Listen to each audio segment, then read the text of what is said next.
let's actually start. So, welcome everyone to Maxroll's Season 5 PTR podcast. I wanted to prepare everyone a little bit going into the Season 5 PTR by recapping the Season 4, what we think about the additions that we have gotten to the base game itself, but also want to highlight the pain points that we encountered during our playtime in Season 4. And then we are obviously also gonna jump right into the Season 5 PTR new content with the Infernal Hordes, general updates to the game like the boss summoning altar reappearing after you have summoned them and killed them once, and also general class balance going into Season 5 PTR, and then also our wishes or hopes for the time maybe after the PTR and our forecast, so to say, and hopes for changes that are also gonna result out of the PTR. And maybe if we have some time at the end, we can rapid fire some chat questions and just talk about that a little bit. But it would be very boring if I would just sit here alone. So I have invited the Maxroll friends over here, and maybe we can get a short introduction from you guys. Maybe Rex, you start out real quick. I'm Rex. I wear a blue hoodie. I play a lot of Diablo and sometimes some other stuff. Thank you. Lucky. Hi, I'm Lucky Luciano, and I mostly play Rogue in D4. Prior to D4, I played Diablo 2 for my entire life. So I would say big on D2 and really enjoying D4 so far, and looking forward to the future of the game. So. And DM, how about you? My name's Casey, and I play video games. That's great. And I'm Chronix. I am part of the Maxroll guide writer team, specifically for the Necromancers, alongside Macrobioboy. And I think we assembled quite a nice round for today. So I would quickly start out with the first topic here with our Season 4 recap. We did have quite a lot of additions to the game with the tempering, masterworking, and everything like that. After playing the game for now a little bit more than 5 to 6 weeks, how is everybody feeling about the season?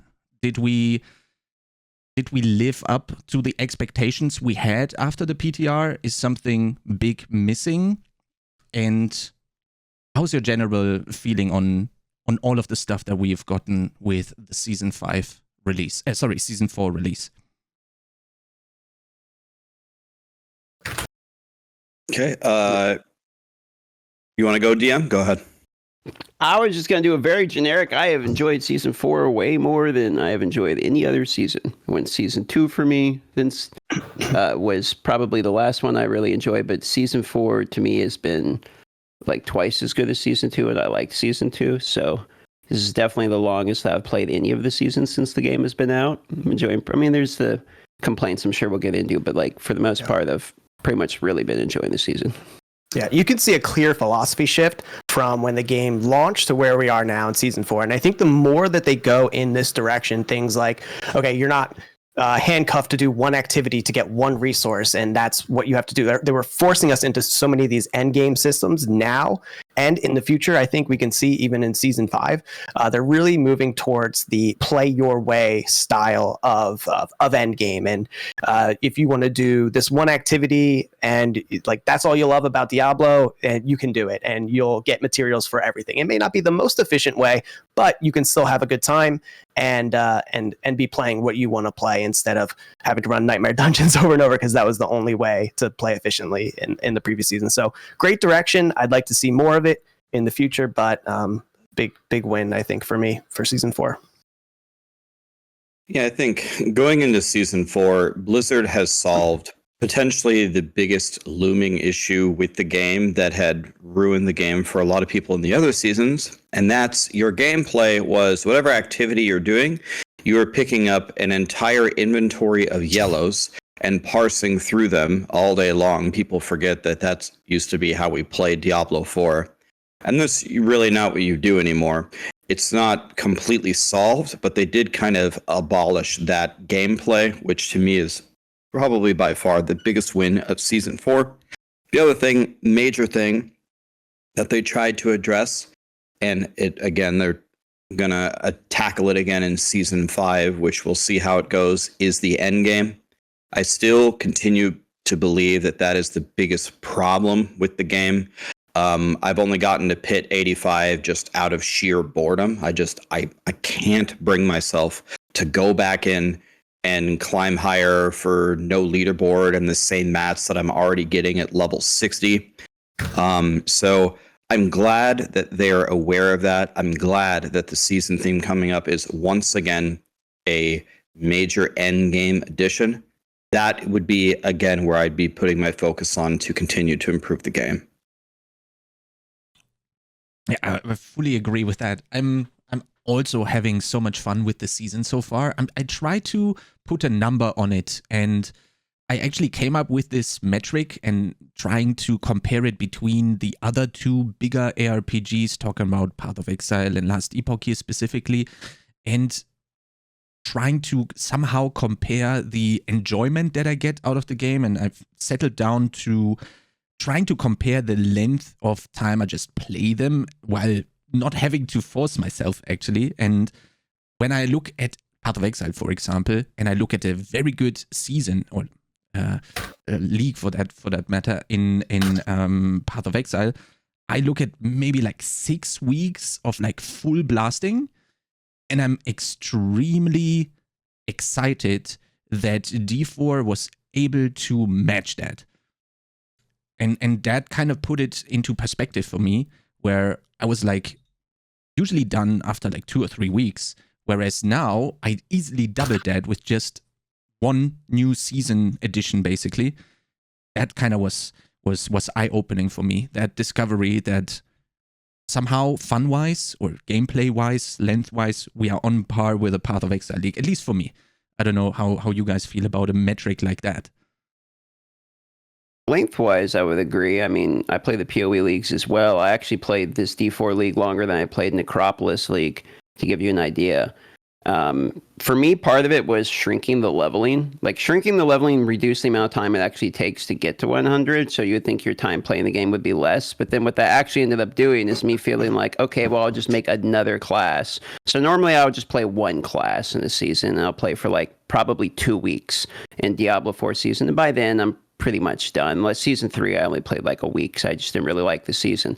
But now it's like, oh, if I want to level another class, you know, I'm leveling a Barbarian right now. It's like I can level another class, and I don't really feel like I'm throwing away like 2 days of the 7 days of the league. You can just level one. It's like no problem. So I feel like even though they shorten the amount of time it takes to like get to level 100, it actually kind of increased the amount of time that I'm spending getting characters to 100.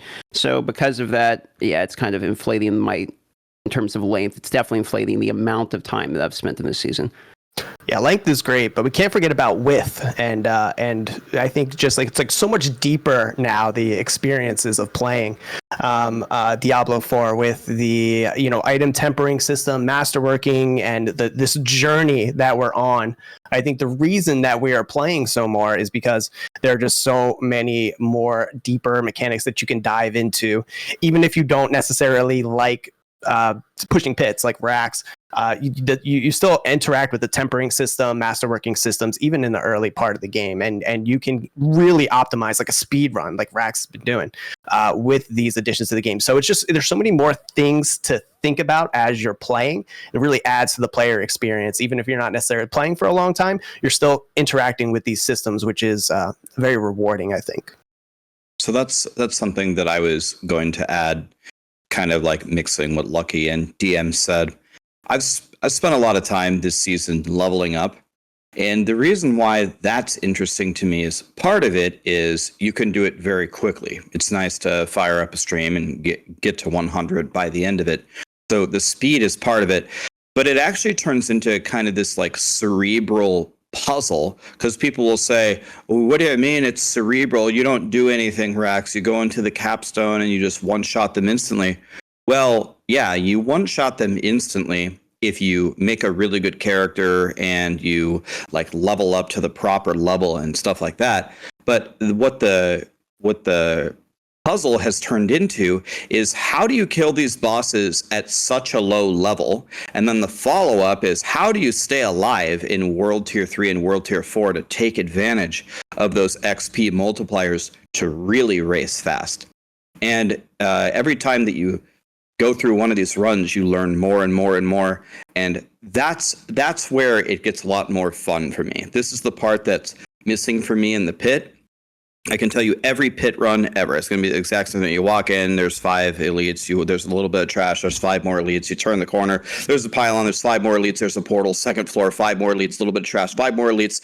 Portal, boss. Hopefully you don't get the outlaw sharpshooter, and then you win or you don't. You get the same materials you've gotten. You click upgrade 1 through 12 on your items, and you're done. It's like there is nothing to think about there. So I hope that Blizzard can continue to make more of these experiences where it's both fun and quick in terms of getting to 1 to 100, but also you can make it challenging and get rewards if you know a lot more about the run itself. Yeah, so basically, just to sum this up, we talked about the length, the width, and then how to actually do it, right? Like Rex with the how. We need to solve the puzzle here, right? To actually be able to have fun and not just have this single layer approach that, well, the pit currently, in Rex's opinion, basically offers us, right? I'm having my fair share of fun with the pit, also pushing it, but to be honest, that mainly came from the leaderboard that we created basically ourselves at the beginning of the season, where we try to actually race against each other and see who can come out on top. But yeah, I'm also at a point right now where I just reset an amulet and I'm trying to farm up my 700 Neath Iron, or a little bit less, to keep trying to hit that double Masterwork crit on the GA passive that I have, and it's at a point where I'm like, okay, this is kind of rough. I would love to push it, but the incentive kind of is missing for sure. I can definitely understand that. And when we say that is the incentive, or that is a little bit of a problem that we currently have, apart from tempering being obviously a little bit how do you say, problematic when it comes to RNG and bricking items and stuff like that, is there anything that you say this is also one of the pain points that I have identified that is maybe not really part of the tempering pit loop that we have during Season 4? I'm sorry. Yeah, what exactly was the question? Is there any other pain point that is not really revolving around the gameplay loop of pit and getting the materials required for it to then be able to masterwork your tempers, basically? Is there any outside pain point that is not really part of that real endgame loop here that we encountered during the Season 4? Is there anything else that you guys... I mean, I can tell you why I think Path of Exile, one of the main reasons why Path of Exile's endgame loop feels so good, and why pretty much all the other games don't feel as good.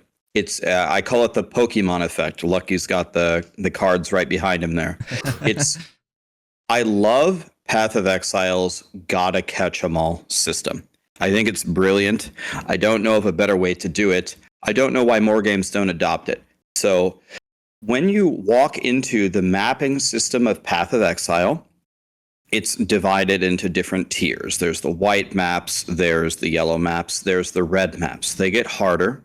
And there's also the legendary maps or whatever. And you specifically have a plan in how you interact with the system to try to clear each map one time.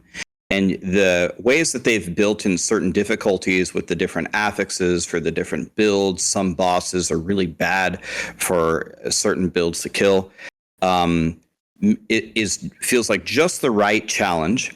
And the gotta catch 'em all system means as you play intelligently through it, kind of like what we were talking about with Diablo 4 leveling, playing intelligently, trying to make a really good build so you can do the capstone early, you can get the higher XP multiplier at the higher world tier. If you have a really, really good strategy between the maps that you get and the Atlas tree that you make and the Kirak missions and how it all morphs together, and then picking the specific bosses that you want to kill for your void stones. It just feels good. It feels like every time that you log in, whether you spend 20 minutes or 2 hours, you're making meaningful progress to your character. And it's not just clicking upgrade from 1 to 12 on your gear. It's also actually it's almost like unlocking a Paragon board in a specific way based upon how you're playing. I love this. And this is what makes me so excited every time that I play Path of Exiles, to complete my Atlas tree and to get my 4 Void Stones. It's not free at all. It's a fun puzzle to solve. The other games, Monolith system kind of has it. In the Nightmare Dungeon system, it's completely absent. There's no like kill all the regular bosses, kill all the Uber bosses, kill all the different bosses in the pit at different levels. There's no complete one of each of the 60 Nightmare Dungeons. There's no open 10 of each of the different kinds of chests in Helltide and World Tier 4 to unlock something. It's all just random playing. That's the part that I think is critically missing from Diablo 4. Mm-hmm. Another part I think that's missing and ties in, I think, to what Rax is saying. Diablo 4 could add all of these endgame systems to the game, but there's such a discrepancy, I feel like, between the risk and reward, or how difficult the content is and what you're actually getting as a result of completing that content. Like, there is no reason to push the pits, but you don't get anything better for doing it. You don't your character doesn't get that much stronger. Staying at a low level and just farming as fast as possible is the best way to level up. Similar to like the Uber bosses. Uber bosses die in one shot to nearly any optimized build, at least at the lower level before you get to Tormented. And they drop some of the best loot in the game. Like, I don't see what my goal is. Like, why am I getting stronger? Where's the fantasy? Why do I want my character to be better when doing these harder activities don't reward me in the same way? Where I think like Path of Exile does a lot better job as you progress and you get into the more difficult content, the drops, loot, everything that you get as a result for doing it gets a lot better and increases. Even with monoliths, like every time you increased your corruption, you were getting better drops and more drops. But I don't feel that in Diablo 4, and it kind of ruins the like my desire to really push the content and get to those further levels of endgame. I agree with the reward point. Like in PoE, it's almost decided for me what activity I'm going to do based upon what reward I'm trying to acquire. Depending upon if I'm trying to get currencies or essences or what have you, then I'll just go down the tree and I'll pick that specifically. One of my concerns when we were looking at Season 5 and we see the rewards, I think the new roguelite mode looks awesome. I know we're about to get into the Season 5 discussion. Like I'm basically getting what I was hoping out of Season 5, which is an additional game mode. That's what I was wanting. But I thought that the way they were going to do when they introduce it is the reward for that would be fairly something unique. The reward for the new game mode is going to be you either pick gold, legendary items, or crafting materials. And so it's just, if you put the same reward into everything, it almost doesn't matter what you do. Whereas if you have particular rewards that are individualized per game mode, then you kind of have a reason to do each one of those. They sort of did it with the pit, but now they're taking pit materials and they're putting them here, which is probably a win overall. But I find myself thinking that in terms of reward, like if we have a gold problem and then the answer is just give gold in a chest that you're going to run it for the same time, then I kind of lose a little bit of meaning behind it. I was kind of hoping when they were doing the tempering solution, we have the greater affix one, which is a good enough solution. It was actually one of the ones, was it you, Chronix, that brought it up on the last podcast? Someone suggested that in one of the podcasts that we were in. I forget who it was. Me. It was either Woody or Die. It might have been Die. I don't remember. But someone suggested that and they actually are implementing it. And I thought like my solution to that would have been like, okay, the new game mode instead, you can pick in the chest to give an item that gives you like +1 temper. And then that way you have a reason to like farm this. So you have meaning for each of the additional content that gets added to the game. And that's what gives you the variety of gameplay. So I guess if you're asking for criticism or one of the potential issues that we still have with the game, for me, it's a little bit of a lack of reason behind the variety. Everything drops an Uber, everything drops all items. Everywhere I go, I'm getting the same reward. The pit's the only thing that gives something unique. Yeah, I can just fully agree. I'm also just to tie this all together, we need like a thread that just connects all these pieces and kind of like pushes you to the next thing to force you to progress further, right? I think we are kind of doing that a little bit though, but we're also just throwing it out the window with the Infernal Hordes that we're just gonna be covering in a second here. But what I really liked actually was that when you hard reset your masterworked items, you are going to run out of rawhide and iron chunks, and that forces you to do Legion events, which at first I was very mad to actually run into that problem, but actually having to do Legion events then at some point was making me feel like, oh wait, there is actually, we are trying to push into that direction where Path of Exile is. If you want to have your bubblegum currency, or if you want to have your harvest stuff, you go do harvest. If you want to, you have like these target farmable things or activities in the game that are going to reward you something that you need right now. And I was actually hoping that we would get the new game mode, which would not only introduce a new problem to solve, but obviously sell us also or bring with it the solution to that problem it's going to introduce. And I think it's also kind of like a missed opportunity here a little bit, that we just get, you get everything basically. So while providing a solution to everything, is it really going to be something that we are going to be doing outside of Season 5? I'm not actually sure if that is going to be the case. Because I think you make ahead, a good point, Chronix. Sorry if I interrupted, but you touched on something really good, which was at first you didn't like having to run legions, but then you enjoyed it, or you felt more rewarded from it. And I think that that's fine.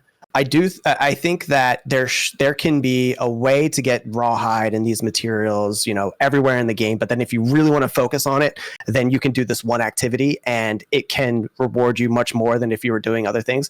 But the problem I have with Legion and some of the other things, world bosses, is that it's content that is like AFK content. Like your build is likely so strong that you are not being challenged at all in legions or world bosses. You are just going them to check off the box to get this item, and you can't really tailor it to the difficulty or the level that you want to be playing at necessarily. It's not very rewarding content to be playing when you're just going in, face rolling everything. You're going to one shot everything. Even the boss at the end is just going to get one shot, and that's not everyone like really enjoys that kind of play style. And I think there could be a big benefit here of tweaking those systems just a little bit to make it more engaging, I think, when you're actually playing it, rather than, okay, I'm just going to do this mindless thing so I can get this one material to continue playing the game that I want to play. So I think that it's good, but it can be improved in that sense.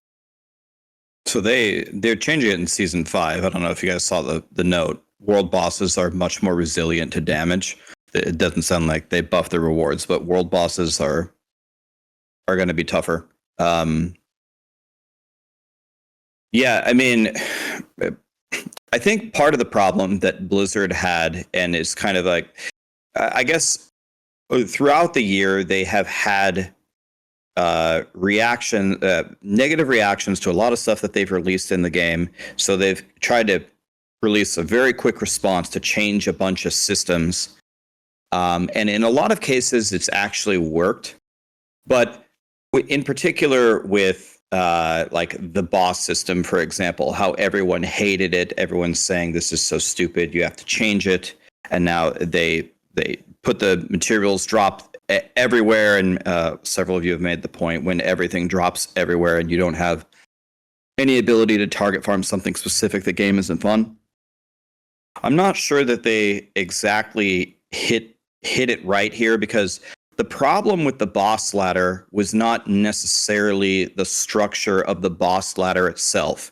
It was all the little details that they have fixed along the way. For example, Varshan takes 4 mats of everything, and those mats drop so scarcely that the whole process of it's not the process of fighting Varshan and the different things to go fight Duriel. It's how you let me go fight Varshan is so unbelievably annoying that it makes me hate the whole system. And then when I finally do farm everything, every single time I have to port out and reset the dungeon, which people were crying for. But all of those things were fixed after they changed the entire system. And I'm not sure why they did that. Why didn't you make the small changes and see if the system still worked? And then if people didn't like it, then you change the system. It was kind of backwards. And I'm not sure if they would have made all the quality of life stuff first, it could have still like worked very well. Yeah, I get that.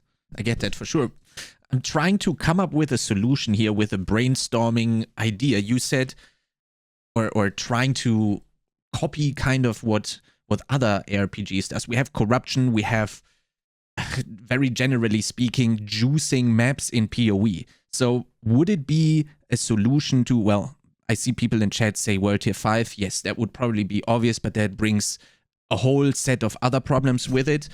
I actually really like the Profane Mind Cage, and I think there is a lot of value in that Profane Mind Cage to give us some sort of juicing up that easy content that Lucky was mentioning, and then cater it to our build's strength to then also increase the reward.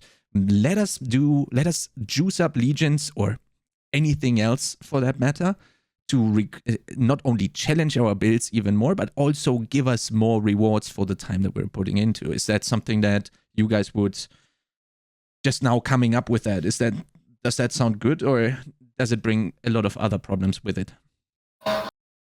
For buffing legions, I don't see how increasing the levels by 10 for you specifically can really mess up anything. It seems like a pretty small change. I mean, like maybe even stacking it multiple times, right? On top of that. Like level 300 or something to eat like 20 of them. Well, if you can handle it, why not? I like the concept of juicing, so you can kind of like, it's kind of like Elden Ring does it in kind of a different way where you can play naked with a stick, or you can use a level 10 mimic or anything in between, kind of play your own way. But like if Blizzard was approaching me as this is the solution, this is our current solution for the end game, what do you think? We're going to have these different juicing mechanics. That would not be the very, very interesting thing for me. So, okay, let's think about it. Let's think about the dilemmas that Blizzard has pointed out to us in the campfire chat about them building up characters.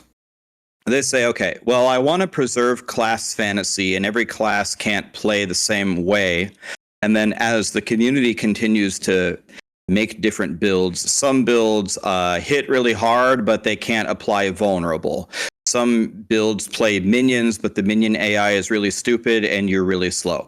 So the class fantasy is there, and every build's got some different problems. What I would be doing is I would make another end game progression system separate from Paragon, separate from the skill tree. It doesn't have to even be that complicated. It's kind of like the season journey, but it's more like the gotta catch 'em all system from Path of Exile, with the different activities in the game. Reaching certain milestones in the Infernal Horde, killing the Butcher a certain number of times, killing a certain number of goblins, clearing one of every Nightmare dungeon, maybe clearing one of every Nightmare dungeon again above level 75 or whatever. You can clearing certain levels of the pit, bosses in the pit. You can think of a million different things. And then in that separate progression system, let's say like you can't cap it. There's no way you can get all the nodes, but you can kind of spec through it and either double down into a strength that your build really has, or you could use it to solve a critical problem that your build has. Your build can't apply vulnerable. If you get far enough in the right branch specking into this tree, your hits apply vulnerable for 3 seconds. There you go. And you're constantly you're making progress every time you log in. You're getting closer and closer to these different branches in this new system that is interesting and it's actually meaningful. That to me is a million billion times better system than here's a mind cage, Legion is 10 levels higher, here's some more rawhide. That sounds great. That is actually great. I'd love to have that in the game. And it's oh, man, just thinking about that actually makes me want to want to play that. And it's also like a lot of replayability, right? Because you go into you go into one branch with one character, and you could remake that same build and go the complete different direction. Right? That's what I'm saying. You're generating replayability over and over again, right? I mean, that's what I'm saying, man. It's like, here's the thing I always say. It's like, okay, Blizzard used to be at the top of these games, right? And okay, everyone has different opinions, but most people's opinion is Blizzard has kind of fallen off the wagon a little bit. I have to imagine that a lot of the developers, a lot of the coders, like kind of dreamed as little kids of working for Blizzard. Okay, you're there now, and I know there's a lot of corporate red tape, and I'm sure it's way harder than what I'm making it, but when I see like, oh, the Mind Cage gives you plus 10 levels, the first question I have is that all you got? Like, what are your crazy ass ideas to make an ARPG fun? Like, everyone throw all your ideas on the table, and how can we make some crazy ass systems that make the game fun? I'm starting to see it a little bit more. I'm starting to see it with some of the uniques that they're doing, like with the axial conduit, like they make a Super Saiyan ball lightning. That's what I'm looking for, man. You don't just have to do it for character builds. You can do it with your progression systems. Like, show me what you've got. You know what I mean? I think the truth is they're probably not going to like go hog wild with it like at all, because if they do it, it's going to break a lot of things, and then they're going to spend time like going back and fixing the things that are broken, and somehow barbarians are going to do 18 trillion damage again. It's like, maybe like I would prefer them try it too as well, but it's somehow I doubt it. I think what we're probably going to end up seeing is like, with the expansion, new skills, and then maybe some new Paragon boards. I kind of feel like what it is that for the progression systems should have been tied to the Paragon board instead of just, I feel like the Paragon boards just give me raw stats, like give me fire resistance, give me percentage damage. Okay, if I level my exploit glyph, now I apply vulnerable. Like that's all I'm really getting out of it. All of the weird variations and the extra stuff should be done in the Paragon board. It almost feels like it needs a little bit of a rework or something instead of just raw stats. Yeah, that sounds great. We've cut the Infernal Hordes here a little bit. We already talked just a tiny bit about it. I want to quickly jump to the next topic here. Infernal Hordes, the big new selling point of Season 5, basically. A game mode that is roguelike, as they called it, where we can defeat waves after waves and choose power-ups or boons and curses to, well, power up or even make the playthrough a little bit harder for our character, and will then actually have the ability to fight a set of bosses. We will have 10 different encounters that are going to be a mix of 5 bosses every time that we have there. And yeah, what were your initial impressions when you saw that? I've thought about what a rogue-like experience would look like in a Diablo game for actually a long time now, and I'm so happy that we finally get an iteration of it. What I've always pictured was something like just Diablo 1, right? Where you start at the top, and every level you go down, it gets harder and harder. You get to pick, maybe a boost here and there that will help you on your journey, and then it also adds some sort of difficulty. And then when you get to the bottom, you fight this big scary boss, and that's it basically. And returning to hell, I thought, okay, this sounds exactly like what I've been picturing. Just an endless wave system that maybe doesn't hit exactly where I wanted it. In the whole return to hell, I pictured going deeper and deeper and deeper and eventually reaching hell, rather than just endless waves. But regardless, I'm excited for it.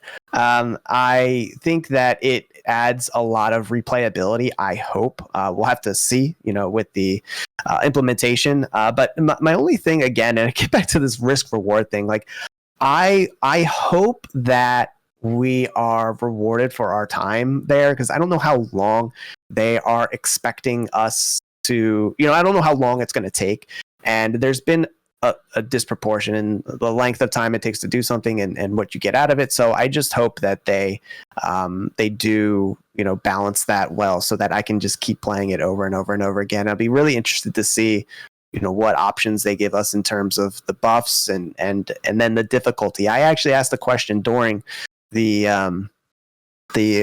campfire chat of how difficult the highest tier. So there's 8 difficulties. And I asked how difficult the 8th tier would be, and it sounded like it was around like a pit 80 to a pit 100. When I picture this roguelike, I always wanted it to be sort of endless, if I want to say, in terms of difficulty. Like there can be a conclusion where you fight a boss, but I wanted to be able to push and push and push as far as I can. And my concern there would be that it might be too easy for some players, not all players, but for some players that are looking for sort of this endless delve roguelike into hell experience. So those would be my things that I'm excited about and maybe some concerns that I have. I'm kind of go on. Go ahead. No, go ahead.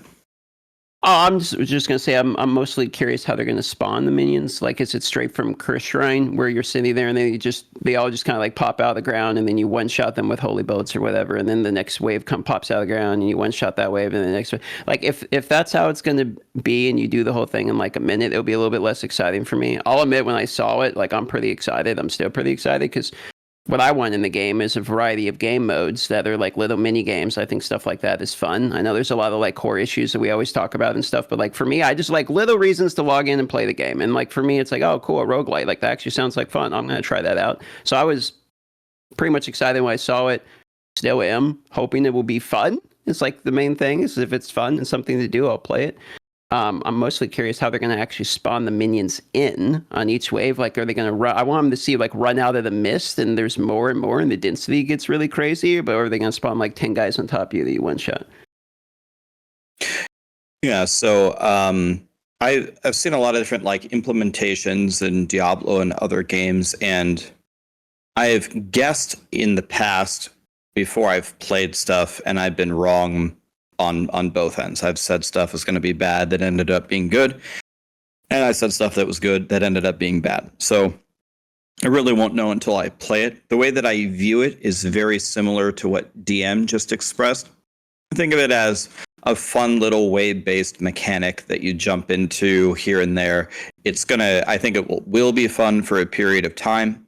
My issue with it is it's giving you more of the same, right? It is nice that it has target farming. It does kind of fill the void of the things that you don't have. But the fact that it doesn't add anything new to the game, as far as I know, the gameplay is there, but there's no new materials. There's no new progression of anything within it. To me, it's kind of like a ticking time bomb for how long before you're just like, okay, I'm just doing these waves just for exactly what reason anymore. That's the biggest concern that I'm seeing going into it. Yeah, I think I certainly hope it's not gonna be a little bit like the Gauntlet at some point, where we are just gonna be forgetting about it, because it's like it's the same preface that Rex had, right? Like, I really hope it's gonna smash and it's gonna be great and it's gonna be a lot of fun, but it kind of sounds like why should I even do that? Like, everyone is going to be hype. Everyone is probably going to play it on the PTR. It's going to go live. And then after a week, you go like, well, I just go for the pit to get my Neath Iron. I just go do my Legion event to get my Rawhide, because that's just faster. That's just more materials per hour. And the novelty of the thing has dropped or decreased over the course of the first 1 or 2 or 3 weeks. So I was really hoping that we get something that creates an issue and then solves it at the exact same time with the Infernal Hordes. Basically a little bit like the pit did with putting the Neath Iron required to give us more power and give us a reason. I was hoping something along those lines will go to the Infernal Hordes. If it is going to be fun only, wouldn't it be better to make it endless, just like Lucky said? Because I think in roguelikes, I mostly have the most fun when I just get the god tier combination of boons and I can go further and further and further that I ever could, and it's not capped. Like after wave 8 and then I've defeated the bosses and then I'm done, I kind of want to keep playing the build. When I look at Soulstone Survivors or stuff like that, I think the endless part of it is actually where the real fun begins, and then you just go, well, I go and do Infernal Hordes for the fun part, not necessarily for the reward itself, right? Is that something that could make it more attractive for just logging in and playing 20 minutes, for example? 100%. I mean, endless mode would be, I feel like objectively better if that was there. So I would prefer an endless mode, but I'll play devil's advocate here. I'll pretend like I've got my Blizzard shirt on because this is what I hear them say. This is pseudo what I hear them say when anything like this comes up.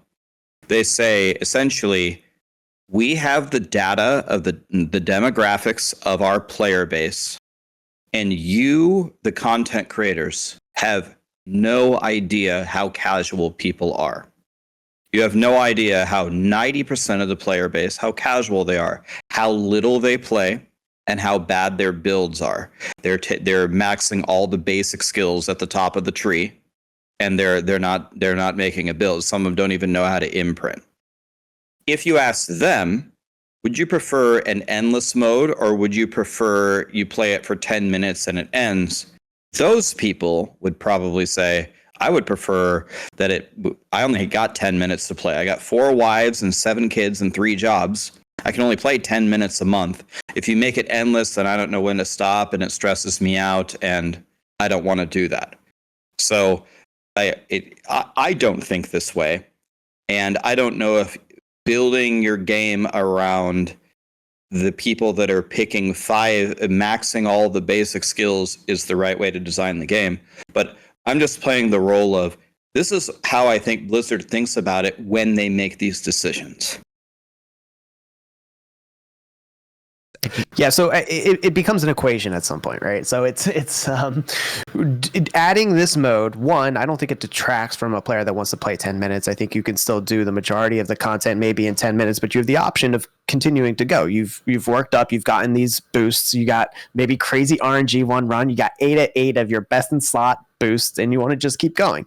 And maybe the rewards aren't great past that point, but you can still keep stacking them up and getting some good stuff. I don't think one detracts from another, but the equation that you have to calculate is, okay, who's actually going to do this? And is it worth the development time to create this endless system when most players, 95% of players, are just going to do the 10 minutes and be done with it? So, but I don't think one necessarily detracts from the other, but it's a matter of dev time. We know it's a scarce resource, like anything, so whether or not it's worth it, they're the only ones that have the data on that. But it's a good point, I think, that you made.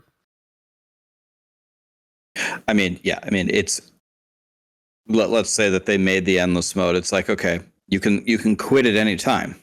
Like, you beat their wave, you can just leave, right? Like, you can get your rewards, but then they'll say, it stresses me out, just one more. Oh God, this mode took away my fun. Yes, you gave me the quit button, but I can't hit the quit button. I'm pretty sure that's how it would go, man. I don't know. I'm not saying I agree with it, but I'm pretty sure that's how it would go. Yeah, so is it really going to be not as fun as it could be because the focus is a little bit off, at least from our perspective?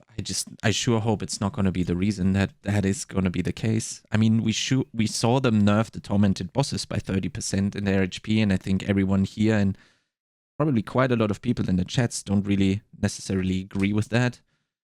I sure also hope that it's not the direction we are moving towards, right? But the data probably shows that that's the case, that Rags' example here is maybe even correct in that case. I mean, go ahead, Dia.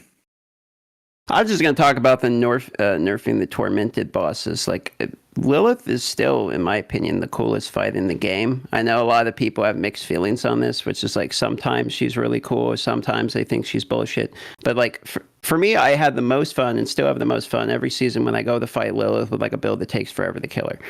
And if they keep nerfing the HP of it, I don't think Lilith should be like a check mark where it's, let's make sure everyone can get participation trophy with Lilith. Like, we don't have really a lot of these like challenge things in the game, you know, that you can go and be like, I did it. Like, we don't really have a lot. We have the pit, but like the pit doesn't feel good. I got one more pit than the guy left to me. Like, who really cares?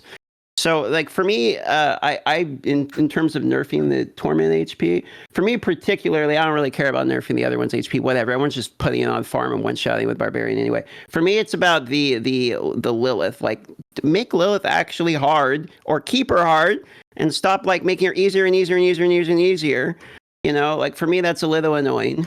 Because I think we should at least one hard challenge in the game where it's like, oh, you can't do it? Well, fuck you. Too hard, too bad. Like, actually, you know, learn the game. Like, I think there should at least be one of those. So stop nerfing her is my take. Yeah, I mean, it's so right before season 4 came out, there were some interviews done with the developers where we got to actually kind of, you know, it's several hours to drill through the course of the 3 interviews to actually drill into the minds of the developers.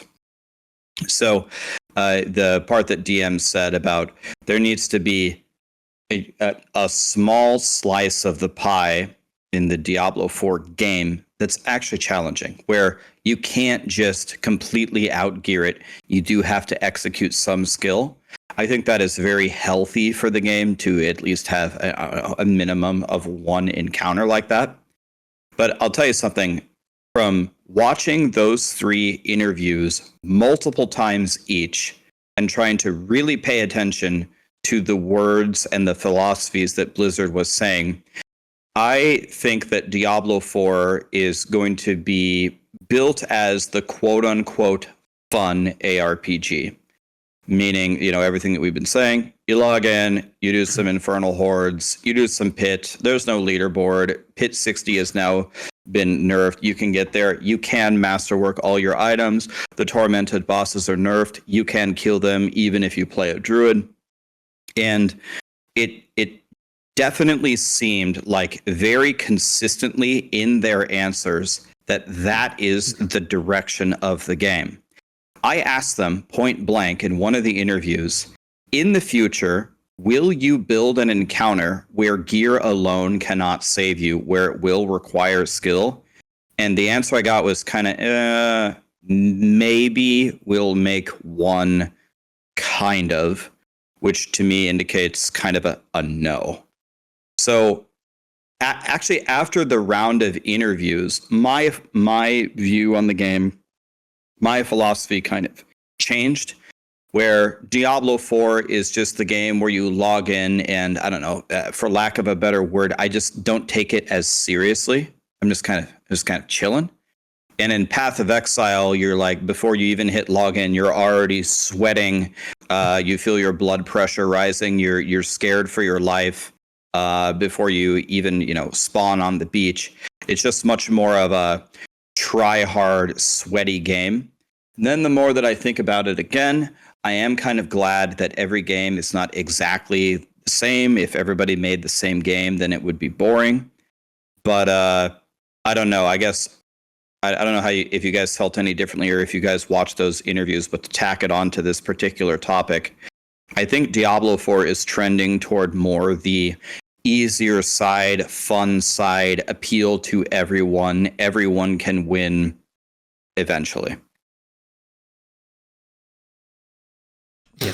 I think a lot of the changes coming in season 5 would enforce that point. Yeah. It's getting easier, not harder, for sure. There's no doubt about it. I think from their perspective, it just makes more sense to cater to the, I don't know, let's put a percentage on it, 90% of the player base than rather than the 10%. I guess that makes total sense. I can fully agree from like a business perspective. I definitely understand that. But I think that one boss that Rex was mentioning, that would actually be really cool. Like one thing where you, even if you are playing really well, you are smashing your head against the wall and trying your very best to actually come up with something that is going to get you to killing that boss closer and closer. I mean, Lilith or the race to killing Lilith back then when it was all fresh. That was very exciting. I remember I remember everyone having a blast, actually, like watching the people progress, Uber Lilith. Finally the takedowns happened, and I think that is something that not only is fun to actually be part of, but also to see when others are facing that challenge. So I'm a bit sad that is currently not in the game. I hope that maybe the raids in the future are going to be something like that, when we get a difficulty scaler or so, where we can really crank it up to 11 and literally only get a title for it, or even not even a title, just give us nothing and just let us die on the first trash mob in the first raid. That would be great. I think I would have a lot of fun doing that. To go to the more general changes. Yes, Rex?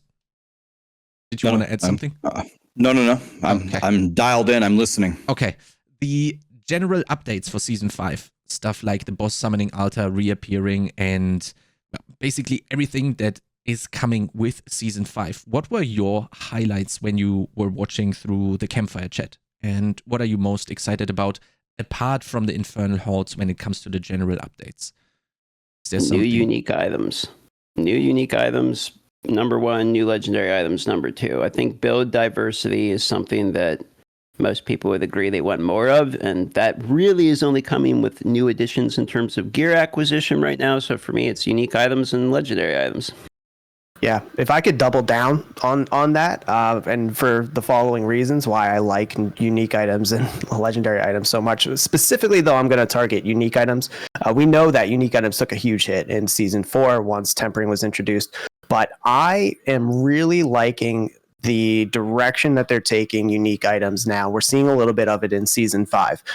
The reason why I like it, all of us on this call are theory crafters in a sense, and the changes that they made to itemization makes it so much more difficult to try new builds, or at least it just takes so much longer. If everything you're using is a legendary item and you have to temper it and you have to masterwork it to really test out a build, like that is taking away from my experience as a theory crafter, and it hits all levels. Even a player that doesn't necessarily like to theory craft may not know the tempers to hit or wants to try a new build, but you don't really know what's going to enable it. And I think the direction that they're taking with the unique items is, okay, now when you get this unique item, you have a sense for how your build is going to play. You can enhance it with legendaries, tempering, masterworking to go further, but for the most part, these uniques are going to be build enabling in a sense. They really want them to be very good for the build that you want to play. And they added on things like tempering. So that gives you a bit of a guide for a player that maybe is new to theory crafting or doesn't do it as much. Like, okay, I know that I want this temper because I see it on this unique item that they gave me. So I'm going to try to get it on my other items too. So I think it's just a great direction for the game. I think it helps new players and experienced players. It's going to help me be able to try new builds because I can just throw on a unique now. I don't have to worry about tempering something and masterworking it to this level and spending an ungodly amount of hours just to try a new build. And I really like that, and I hope they continue to go in that direction. But just going to double down on what DM said, like the uniques and legendaries for that reason. Yeah, so part of it goes for me about the uniques goes back to what I said on like a previous comment where I don't want to see items anymore that give you 10% attack speed stacking up to 3 times. It goes back to the thing of you're working at Blizzard, you're designing Diablo. What do you got? I want frozen orbs to spawn conjurations that then throw frozen orbs. I want chain lightning to bounce between you, create ball lightning, and then explode at the end. Like that's what I'm looking for. Is game-changing uniques, so I actually get a little bit of a dopamine hit when they drop. This would be probably a little bit of an unpopular opinion amongst the masses, so I'm going to lose 10,000 followers for saying it. But another thing that would make me feel better about uniques is if you make them rarer.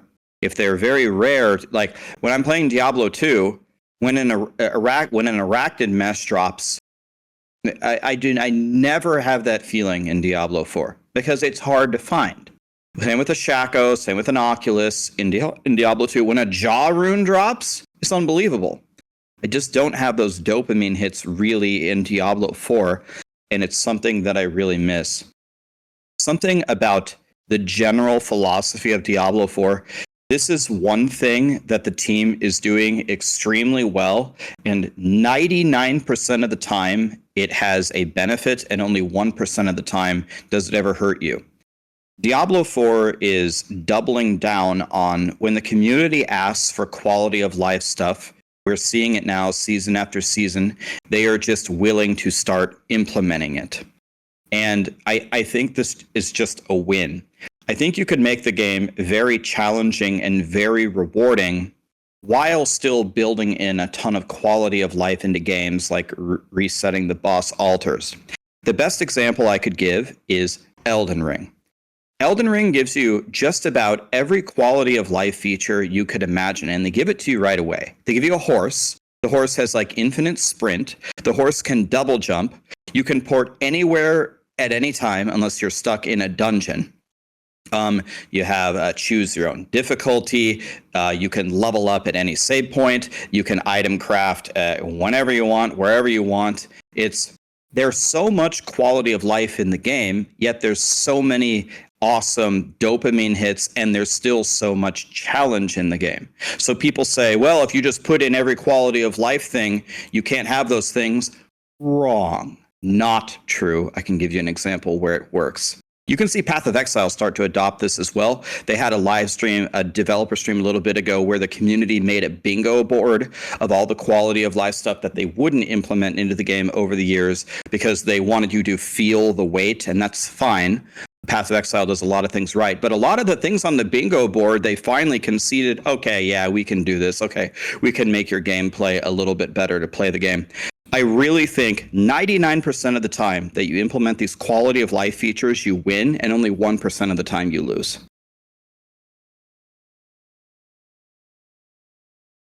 Yes, definitely. I have to agree. What is a quality of life thing that you are currently missing, though, Rex? Is there something that comes to mind right at the top of your head? I mean, probably the biggest thing is probably the boss change. The biggest thing that they haven't solved is, for me, the tempering. And this is a little bit more of a quality of life thing. This is more of like an actual game mechanic thing. But here's the thing for me with tempering. People say that they hate bricking their items. Blizzard said, I don't mind that you brick your items. Cool. I mean, I don't mind that philosophy either. The problem is not that philosophy. The problem is you brick your item instantly at the start of your item's journey. Tempering is the first thing that you do. Because are you going to spend 100 million gold re-rolling your pants for +4 to chain lightning or whatever? It's going to cost you 100 million gold. It's so rare. And then you're going to temper it? You just lost 100 million gold, buddy. My problem is the part of the bricking and the endless RNG happening at the first step of the item. That to me doesn't make any sense. The other super obvious one, which I think is required to implement in the game, with the way that you've changed the game, with the multiple different modes of the game, the Helltide, the Legions, the world boss. You made the world bosses harder now, by the way. The roguelite, the pit. I think you need loadouts. I don't want to level another character, one for speed farming, one for pushing the pit, which is what most people do because leveling is so easy now. The solution is just make another rogue or whatever. So you have two of them. I think you must implement loadouts. They're in Diablo 3. They're in WoW. You've already made the system 100 times. It can't be that complicated. I think it's a requirement, and I think it needs to come immediately. Why loadouts aren't here already? I was trying to think about this. We talked about this on the last podcast, and I forgot who it was. Point was that they don't want it to be where you have to min-max a loadout for each thing. So you have a loadout for a Legion, you have a loadout for whatever. And I was saying you can counter this just by making it where you can only revert back to the previous one. But either way, I was thinking about that since that podcast. And it's like, who cares if there is a min-max? Like, what if there is a min-max for world boss, a min-max for whatever, man? Like, who actually cares? Like, how does it actually ruin the game any? You just spend time setting up a new build, a new loadout for whatever your character is actually going to do. It just lets you customize your character. So I don't know if it's did they ever give a reason as to why the armory? What was the reason? Because I must have missed this. Yeah, so there was there was a campfire chat. I think it was right before the game launched, and people asked for loadouts. And they said, keep in mind, like, it's different now, right? They've had a complete philosophical change in the last year. So what you're going to hear is not what happened, because they changed it. But what they said was, the reason why Diablo 4 will not come with loadouts is because your choices need to matter. If you remember, there was no respecking feature. There wasn't any respec all thing. And respecking actually used to have, I think it had a scaling cost. They were actively penalizing you for respecking because they wanted your choices to matter. I think they were thinking like vanilla Diablo 2. In vanilla Diablo 2, it was, I think it was actually, was it impossible to respec? You made the choice and there was nothing. That's it. You made your choice. If you press one skill in the wrong thing, you got to make another sorcerer. And I think they were like, I appreciate the high level idea of, okay, Diablo 2, greatest ARPG. Let's just do what Diablo 2 did. But it just didn't work. People complained about it all the time. They gave us a respec mode. The cost of respecking is now nothing.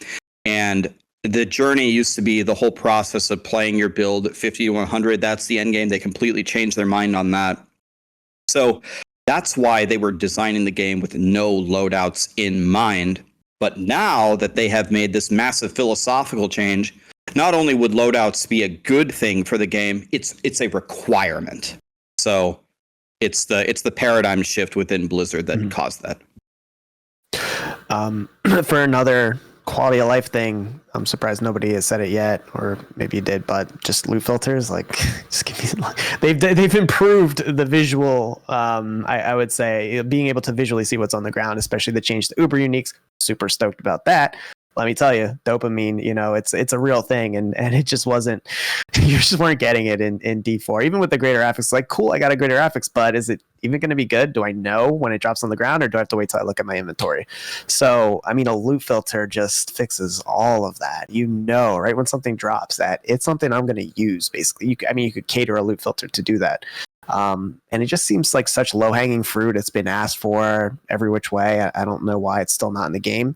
A modern day ARPG, but I would love to see that at some point. I don't think it's super necessary now with the itemization changes, but just why not have it? Like, I would love it, at least. We also need a sell all button, by the way. Oh yeah. yeah. That's really important. I wanted to also point out, like, they said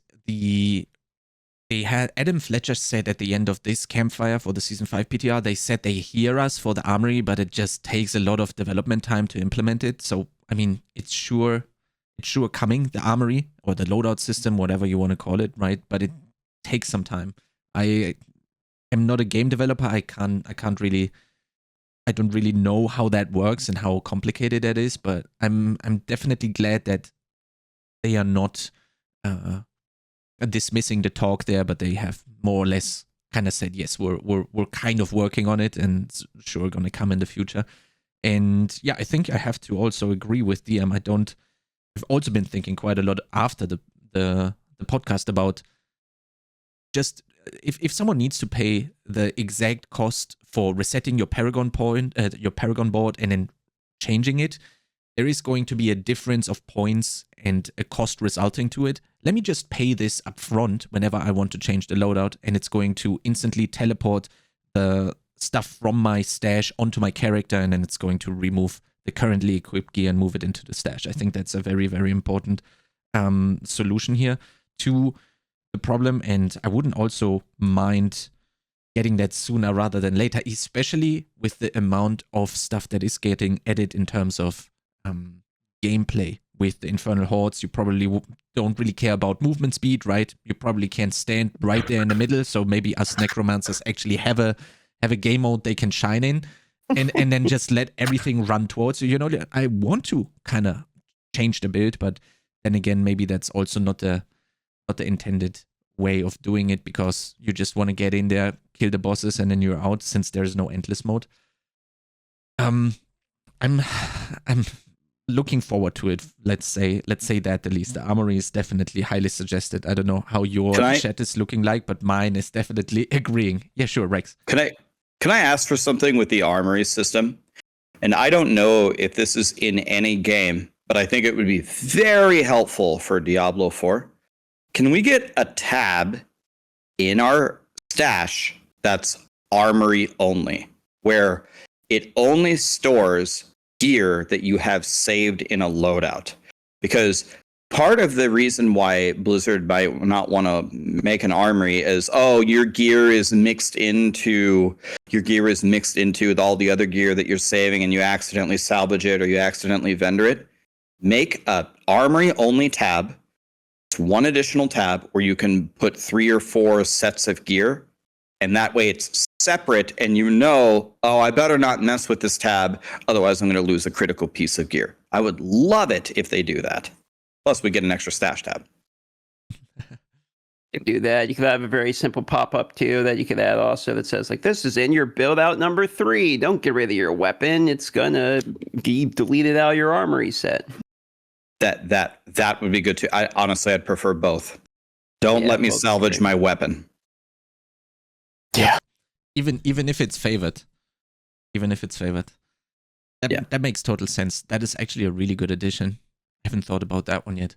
In terms of uniques and aspects that are being added that we have briefly talked about, when I saw Rex did some builds yesterday and trying to incorporate all of the new cool stuff that Necromancer has gotten, a movement ability, and we actually solved some problems or tried to solve some problems that are existing in the current game.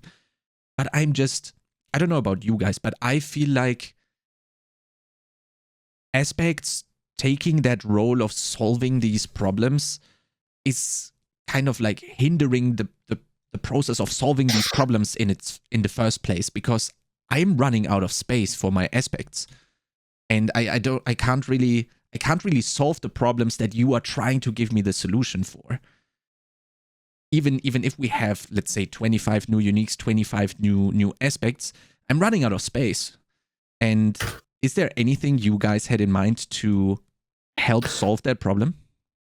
Or any comments on that? I was gonna ask what you prefer there. Okay, if for the Necromancer you want the aspect, what would you like? Base movement speed, or something in the Paragon board, maybe like percentage movement speed tied to blue nodes or something? What do you think your solution to that, Chronix? My biggest idea is always, I have to go back to D3, and I love Hedric's Gift for that. I just have this idea in my mind where I say, give me I don't know, a halo or so, and some sort of item slot where I can choose maybe 1 or maybe even up to 3, like we had in D3 with the Hedric's Gift, aspects from previous seasons, and they are cycling. So basically, at some point, we have a pool of aspects or features that a season had to choose from. And for example, the first season we get the new Hedric's Gift. You have seasonal powers of season 4, 5, and not 4, 5, and 6. 1, 2, and 3. We have them in the game, but just as an example.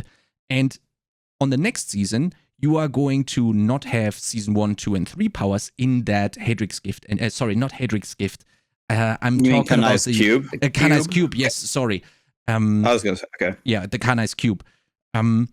And in the next season, I can choose between season 4, 5, and 6 seasonal powers. I know season 4 didn't have any, but if that were the case, and that in the background is constantly cycling, giving us new solutions to problems. So you could actually play the same build every season, but you would have the chance of playing it new due to the addition of the Kanai's Cube and having new powers in that Kanai's Cube that are cycling itself. Because if you just keep giving me back seasonal powers or new aspects, I would love them, but I don't have any space to put them. I want a follow-up question. Do you feel like tempering with the movement speed on your boots help you Necromancers out at all, or you still feel pretty slow? No, it's actually fine. Like when you heavily invest into movement speed, I'm actually happy with it. But okay. I do love them trying to solve the movement speed issue by giving us that new aspect that turns the ability into a completely new concept. I actually like that approach of completely changing the effect of the skill itself. But the problem with that is you are giving me, you are taking away, or you want me to use the aspect. I now need to use a skill point to actually be able to use that aspect.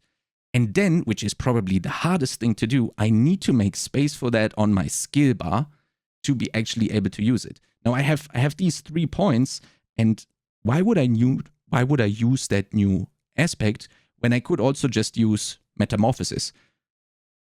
That is solving all of these issues with just no downside whatsoever, because it's still just an aspect. But on top of that, you also get Unstoppable. So why would I ever exchange these aspects when one of them is clearly doing a better job for probably also other classes, right? Yeah, so in this conversation, I would take these as 2 separate pieces, right? So the first piece, I think, is a design flaw, right? When you have one aspect that solves all of your problems and more, it invalidates all of the other aspects. It's what they talked about in the campfire chat earlier. Oh, Tybalt's Will in season 3 or 2 or 3, it's just the best pants for every single build. So you just go get a Tybalt's Will. It invalidates everything else in the game. The only time where I think that makes sense, where an item is so good that it can invalidate a ton of the game, is an uber unique. If it's not that, when you're invalidating everything, I would just call that specifically a design flaw. Conversely, in the exact opposite direction, when Blizzard is designing a bunch of different aspect slots for boots, let's say, and all of them do a very good job of solving a problem here or there very well, but it doesn't solve everything, I would call that an ideal state of the game, where you have choices based upon the choices that you made in other places. You get one puzzle piece to solve one thing. I think that's exactly how the game should be. The problem is a lot of the systems currently for Diablo 4, where you're trying to solve stuff, they're just so basic that you really don't have a lot of freedom to solve these problems. Blizzard keeps saying, we don't want to expand the skill tree too much. We're going to expand the Paragon board a little bit, but the Paragon board is actually, when you actually take some time to stare at it, it's actually so straightforward. There really isn't too much leeway in how you actually build it. There is close to an optimal solution within the Paragon board for builds. And that just hurts the game. It hurts the theory crafting side of the game. So that's how I would approach those 2 things. I think one of them is very good. One of them is just bad design. And the game in general would benefit on both of these issues if they would be willing to build a little bit more complexity into their skill progression systems currently in the game.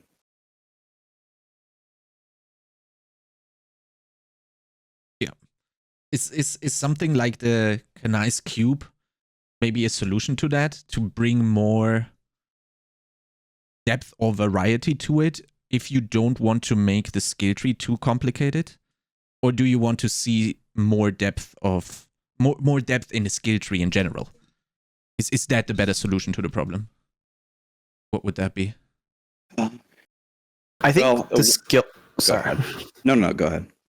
I think skill tree is good where it is, because that's like your introductory to the game, and it being simple really helps new players. But I think personally, I'd love to hear what you think, Rax, but I think the Paragon board system is ripe for a rework, and I might have talked about this before, but it just seems like they've reworked all these other systems, and the Paragon board is this like red herring now that I think really needs some updating, and I think you could do a lot there. What do you think, Rax? Well, yeah, I think kind of similar to what I just said, and kind of like the ties into what you said. I think the Paragon board is borderline solvable. Like, okay, I'm gonna play a Flurry Rogue. Can you make me a Paragon board? If we give Lucky an hour, DM an hour, me an hour, Chronix an hour. We can't see each other's work. We're not back in high school Spanish class. When we look at the Paragon boards at the end, the number of the glyphs that we took are going to be 90% the same. With the boards that we took are going to be very, very similar. If we took the total stats of all of our finished products, they're going to be nearly identical. That alone, that statement alone, just shows you that the Paragon board it's really an illusion of choice. It's just not there. It could be spiced up tremendously. In my opinion, so I'll go counter to what Lucky said. What Lucky said is true. The fact that the skill thing is the first thing that you interact with, and the fact that it is basic, helps the masses. So that is a true statement. But to me, the most fun part about the fun part about Diablo games is the skills that I'm using and collecting loot. The collecting loot has been a catastrophe. I was picking up yellows forever. We don't have a loot filter. The Uber Uniques, we had to go through the stupid boss ladder. Couldn't resummon the boss. There's no beam for the Uber Uniques when I drop it. I have to pick up the unique, mouse over it, and that's my dopamine hit. It's a total buzzkill. They've been working on that. The part that they really haven't been working on is the skills. The only way for a skill to be very interesting to me is to get one of these really cool uniques that they've built now. The axial conduits, the fractured winter glasses. If I don't have that, my skills don't get interesting. I wish part of it was making the skills interesting within the skill tree itself at a certain point. I think the crazy simplicity of the skill tree hurts the game. I like that you said at a certain point there, and maybe it could be something that you unlock later in the game or something like that, where you could still keep it basic for a player that's just starting out, and then as you progress further, maybe once you complete your Paragon board, you get additional little tweaks that you can do. And yeah, not everything has to come from items, and not everything has to come from your skill tree. Maybe there's a good marriage of a combination between the two that could work better, because you really just end up handcuffing yourself with these uniques, right? Like I lose this item spot because I have to put it on an item, and that's my only option. I don't have a choice there, where something like what you're describing sounds like it could be better. I mean, no answer. Go ahead. Oh, I'll just answer Chronic's original question about the Kanai Cube portion in Diablo 4. And I don't know, man. I don't think that would really do anything. Because I feel like all that really does is make it where everyone's a barbarian now. We all get 3 more aspects. And so you would have the same aspects, just more of them. I don't know if it necessarily would add a ton more complexity as much as it would just add like a bunch more damage, basically. So I think I'm in the board here with Lucky about like the Paragon board, and with Rex with the Paragon board. For me, I kind of feel like maybe either a full rework, or hopefully, I'm curious what they're going to do, because they did say they're adding like more Paragon stuff going into the X pack, right? There's going to be new Paragon boards, new glyphs, etc. Maybe that will mix it up. Maybe we'll get more total additional Paragon boards that actually give us some variety into it. I still imagine it's going to be min-maxed down to like, this is the Paragon board that everyone's using for this board, and it'll be solved once again, and then just the numbers will move around. But, one can hope. Yeah, I mean, like, let's think about the skill tree system for a second here. So what exactly are you doing here? So you go through, and let's say you're going to play Blizzard. Well, you have a choice of, do you max Blizzard, or do you click it up to 5, or do you not?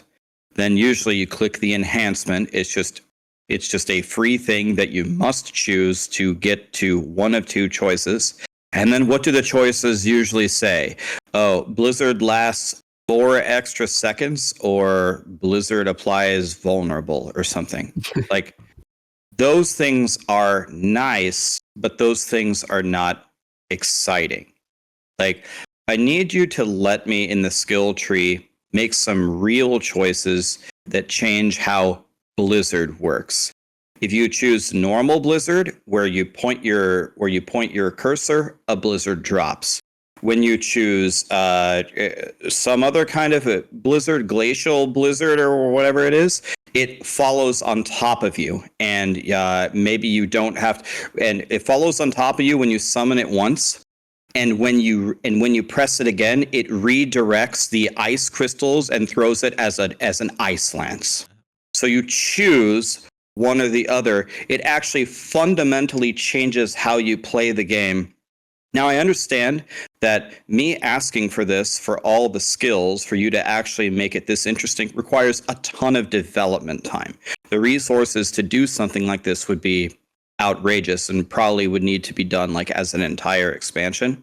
But to me, making a choice like that about like Dust Devils, regular Dust Devils throw forward in a line and the other ones orbit you and shoot out in random directions like a super hurricane or something, that to me is way more interesting as like a base choice than 4-second increased duration or it applies vulnerable or not. Yeah, which So basically... basically, you want. Go ahead, Dean. Go ahead, Kronz. No, go, you go. I was just going to say, it basically sounds like their design philosophy that you're explaining here is the one that they have around uniques, that they said they want people to build around uniques, but then build their legendaries, basically. But you would kind of prefer that to be woven into the base skill? I would like a way to modify the skill in a skill tree where the skill's functionality changes. It doesn't need to be necessarily the unique piece where, oh, now it does double damage or now it spawns conjurations that throw it. Like the crazy stuff can go on the uniques. But why isn't there an upgrade that actually changes the true functionality of the skill itself? So you're actually making a decision. So DM playing Bernie Firewall versus Rax playing regular Firewall actually looks different on the screen. I think you can do this without changing much of the current skill tree, because right now it's like when you go to enhanced or advanced, whatever, those are like the two options always. It's like, okay, you deal 15% more damage or you move 15% faster. But why can't those also say, okay, you deal 15% more damage and it splits to one enemy, or hey, you move 15% faster, but you also can do a dash here and there. Like that's what you don't I'm have saying. to change it too much, right? To just implement these functionality changes into what already exists instead of just like damage all the time, right? Why is it always just damage? That doesn't really feel like a meaningful choice. Another thing is like to try to marry a bunch of ideas. This just magically came to me, so this might be a terrible idea in a vacuum and it would need to have an evolution. What if we said, all right, guys, in the Infernal Hordes in Season 5, when you're playing a class, it has a chance to drop a greater skill glyph. You have no idea what you're going to get. So, you're playing Blizzard Sorcerer, and it's a very rare drop. And all of a sudden, big beam of light, boom! You just dropped Greater Firewall glyph, and you're like, oh my god! Then you attach it into your skill tree, and it just makes it way better. Like Firewall now spawns a giant Diablo star every time you cast it. And you're like, oh shit, I got the Greater Firewall star. Fuck it, I'm respecking Firewall. And you just made one of these for all the skills. And that was the season theme. And you have an endgame item chase with a unique reward for Infernal Hordes to go find these greater skill glyphs that you socket into your skill tree. And Blizzard, does crazy stuff. It now shoots fireballs, and it shoots lightning, and it shoots the ice thing. It throws all three elements now. So now the enemies are automatically burning and chilled, so you can spec out of your firebolt enchantment. I mean, something like that, man. Like something, like anything. I thought they were kind of going to go that way after Season 3, to be honest. We saw the pet with like the runes, the socket, basically the support gems, as we were all calling it, right? For the pet. So I thought, oh, they're testing this. Like, that was my logic of it. They're testing to have modifiers for skills. And we were all kind of a little hyped about, support gems are coming to D4, and then kind of just went away. I fully agree with that idea. That would have been great. I mean, the good idea would be now to Rex pre-type what he just said and then upload it, and then we can all Control C and Control V it in our PTR feedback. How about that? We just unite and we make it happen. That would be great. I mean, bro, if we sit down, if we just sit down, I mean, this is like a 5-second idea. If you sit down and you just extract all the ideas, just throw them into a pool and sort them, concatenate them and filter them and discuss, we can come up with maybe even way better ideas than that. This is just like 5 seconds. Like, there's so many possibilities that we're missing out on. I am so sick of 10% attack speed, man. Can we get something fucking going here? Come on, man. 15% attack speed. 16% attack. God damn it, man. Yeah, I really like what you said earlier. I want them to sit down. I mean, maybe they are doing that right now, right? Like, we know the season 4 team is right now coming up with basically like high, not crunch time, but they are probably in that stage right now where they are going like, okay, what are we doing? Or what are we... I just really hope they sit down and say, okay, give me your craziest Sorc class fantasy, for example, or rogue or whatever. And then they sit down and say, as a rogue, I want to have the full, I want to see poison everywhere. And then it sticks to the targets or whatever. And then it does little AoE explosions and then just bring it into the game. Like, that would be amazing. I would love that. And especially if you pair it with these glyphs that Rex said, it wouldn't really be too complicated, right? I think you wouldn't really make it too hard for the entry-level player. You could get that in the Infernal Hordes that are already available in World Tier 3. You would probably get one of the, not the greater one, but maybe you would get like a normal affix or skill glyph or whatever you're gonna call them. And then they can try and see, oh, do I like this? And then they slap it on and they go like, oh, wait, I actually like that. Okay, let me respec now fully. This is looking cool. I want to play this, right? That would create not only build diversity, but also it would foster the curiosity of people to try and go with something they have just found. Usually the build is already done while you're going through the game, and it's not going to be like, oh, what is that item? Can I do something with it? That moment is currently not really happening, and I think the glyphs would actually encourage that. That's a really good point. Now, speaking about classes, we do have quite a lot of class changes coming up. We do have a rogue main, a speed level main, and DM has actually been branching out to quite a lot. We have the Immortal Sorc. We've seen Immortal Sorc. We've seen the Necros, the Druids. I don't even... What would you consider your main, DM? Druid. I mean, Druid, definitely, okay. I'd play Druid more than anything. Yeah. That's actually not that bad. Poor bastard. I know.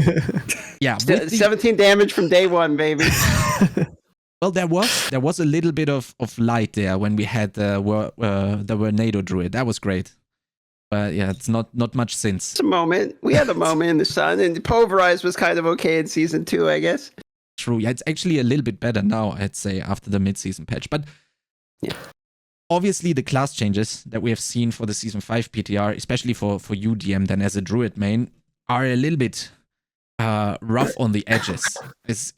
Did anyone figure out what they are trying to do with going into season 5? Is it just something like we throw something out there and see? So I got a leak back? from Blizzard. They sent me a text. They said Sorcerer was a mistake and Druid's not far from it, and that they're trying to remove both of those classes from Diablo. Yep. But no, the truth of it is, like, okay, someone actually did the math. I forget who it was, but that technically we actually gained damage, even though that Shepherd got nerfed. People are feeling bad about it because Shepherd was, like, a lot of people were using Shepherd, right? Especially on two-hand, etc. And then you had the whole pet thing. So then they nerfed the pets, which was actually a bug. And now you don't have Shepherds again. So it feels like a nerf. So that one kind of hurt for people that are using Shepherd at the moment. But you don't actually use Shepherd in like all the variants of the build.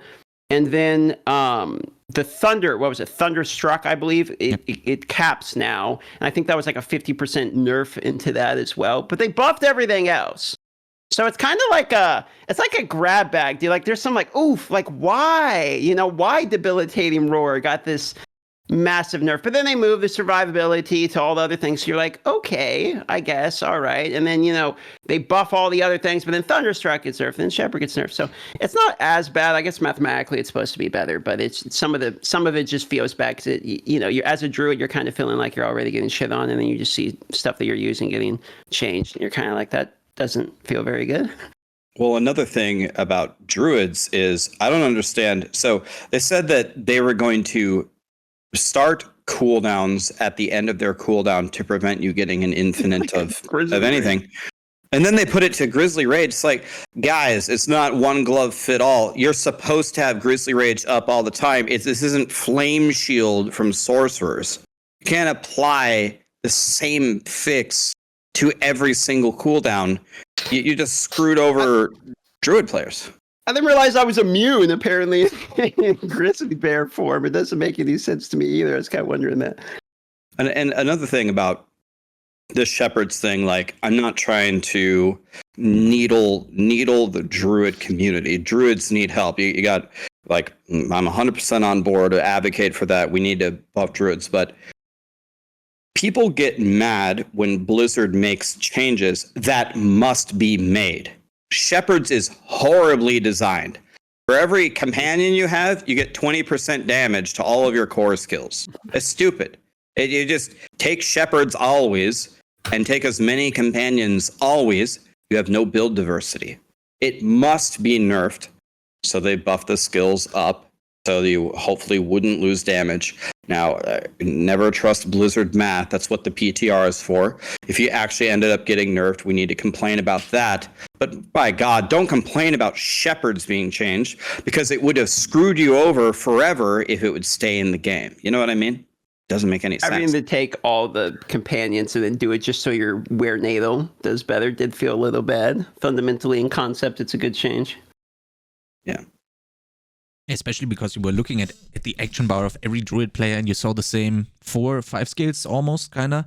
But yeah, I mean, the Shepherd change is definitely great, but it feels, I don't know how it feels to you. To me, it feels, when I look across all of the classes, it looks like they looked at the numbers and typed in, filtered by what is used the most per class, and then they went like, top 1 and 2 things get nerfed in terms of aspects or skills like that, and not really seeing the repercussions of that.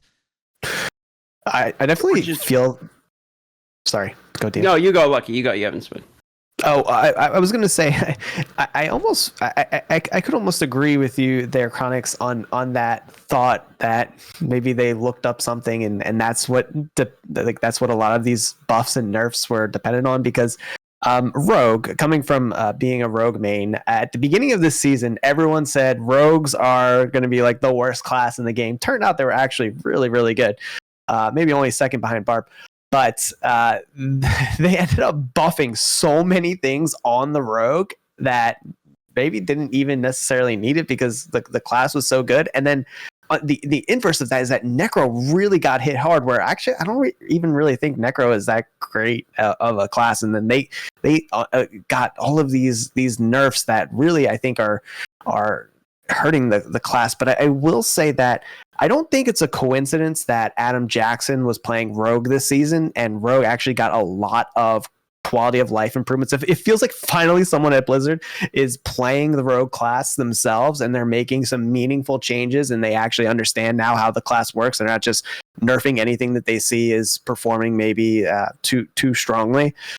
Some of the changes I agree with, some of the changes I would say I disagree with, but you do wonder how some of these decisions are made. And I'll say one last thing is that all of the balance changes that we're seeing so far, they're not going to be the final versions, right? The PTR is so important. If you're really feeling down about a change that you're seeing, the PTR is so important to test it, get your feedback together, have it be critical, concise, and get that message off to Blizzard. Get it to your favorite content creator, or go on the forums and share it to them directly yourself, so that we can enforce the changes that we want, and we can help kind of mold the game how we want it. So I wouldn't feel too down about anything. there's still time to change it, and that's kind of where I feel with the balance changes. So just keep giving feedback, and the PTR is going to be so important for that.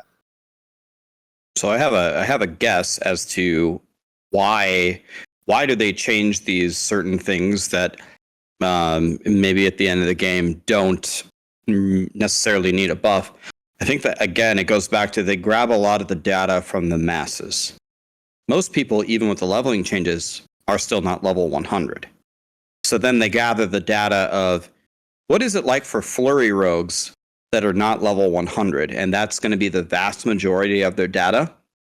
And even if flurry rogue is only 5 pit levels behind the barb, Blizzard will say, okay, well, if we buff flurry might end up being number 1 in the pit, but we're absolutely willing to pay that price to help all these struggling rogue flurry players in the early game, because our data says that they're quitting or they're having trouble or their clear times in the nightmare dungeons are way higher.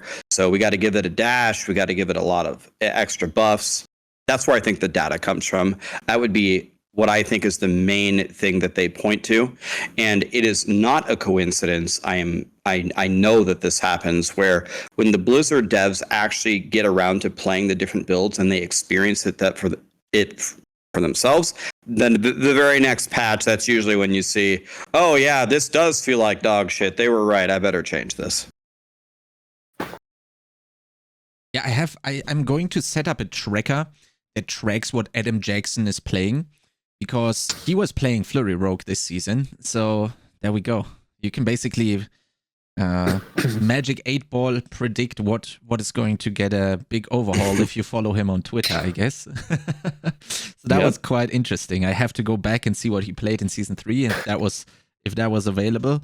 I need to check that. If that was Minion Necro, he probably played Minion Necro. Yeah, exactly. Then my theory kind of holds true here. So we will have to check the Twitter here. I'll be on it for sure. But I mean, isn't that exactly what you kind of want to have? I think that's a good step in the right direction, right? Like, no, I want 5 Adam Jacksons playing every build every season. I don't want one Adam Jackson playing one build, and then that's the class that gets updated really good every single season. I love Adam Jackson. I'd love 5 of them. A 6, one Spiritborn comes. I don't think that is the answer. I'm sorry, Chronix, for interrupting there, but it's just something that I felt so strongly about. Like, we shouldn't only have one Adam Jackson. I think Blizzard could spring for it. Like, I would love to see meaningful changes like the Rogue is getting for every class, and I don't even play them. I would just love for everyone to have that. I mean, it goes back to a concept like when I had my 9-to-5 job. I was for a couple of years, I was an underwriter at an insurance company. And there are tests that you can take to kind of prepare you for being an underwriter, right? And so people would apply to come be an underwriter. And I could tell you, without talking to anybody, I could always tell you who was going to be the most impactful on the team when they come in right away. It is never the people who take tests and think about being an underwriter. It's always the people who have been an underwriter before. Experience is infinitely better than just sitting in a classroom and being educated about what should happen. It's just, it works in all facets of life.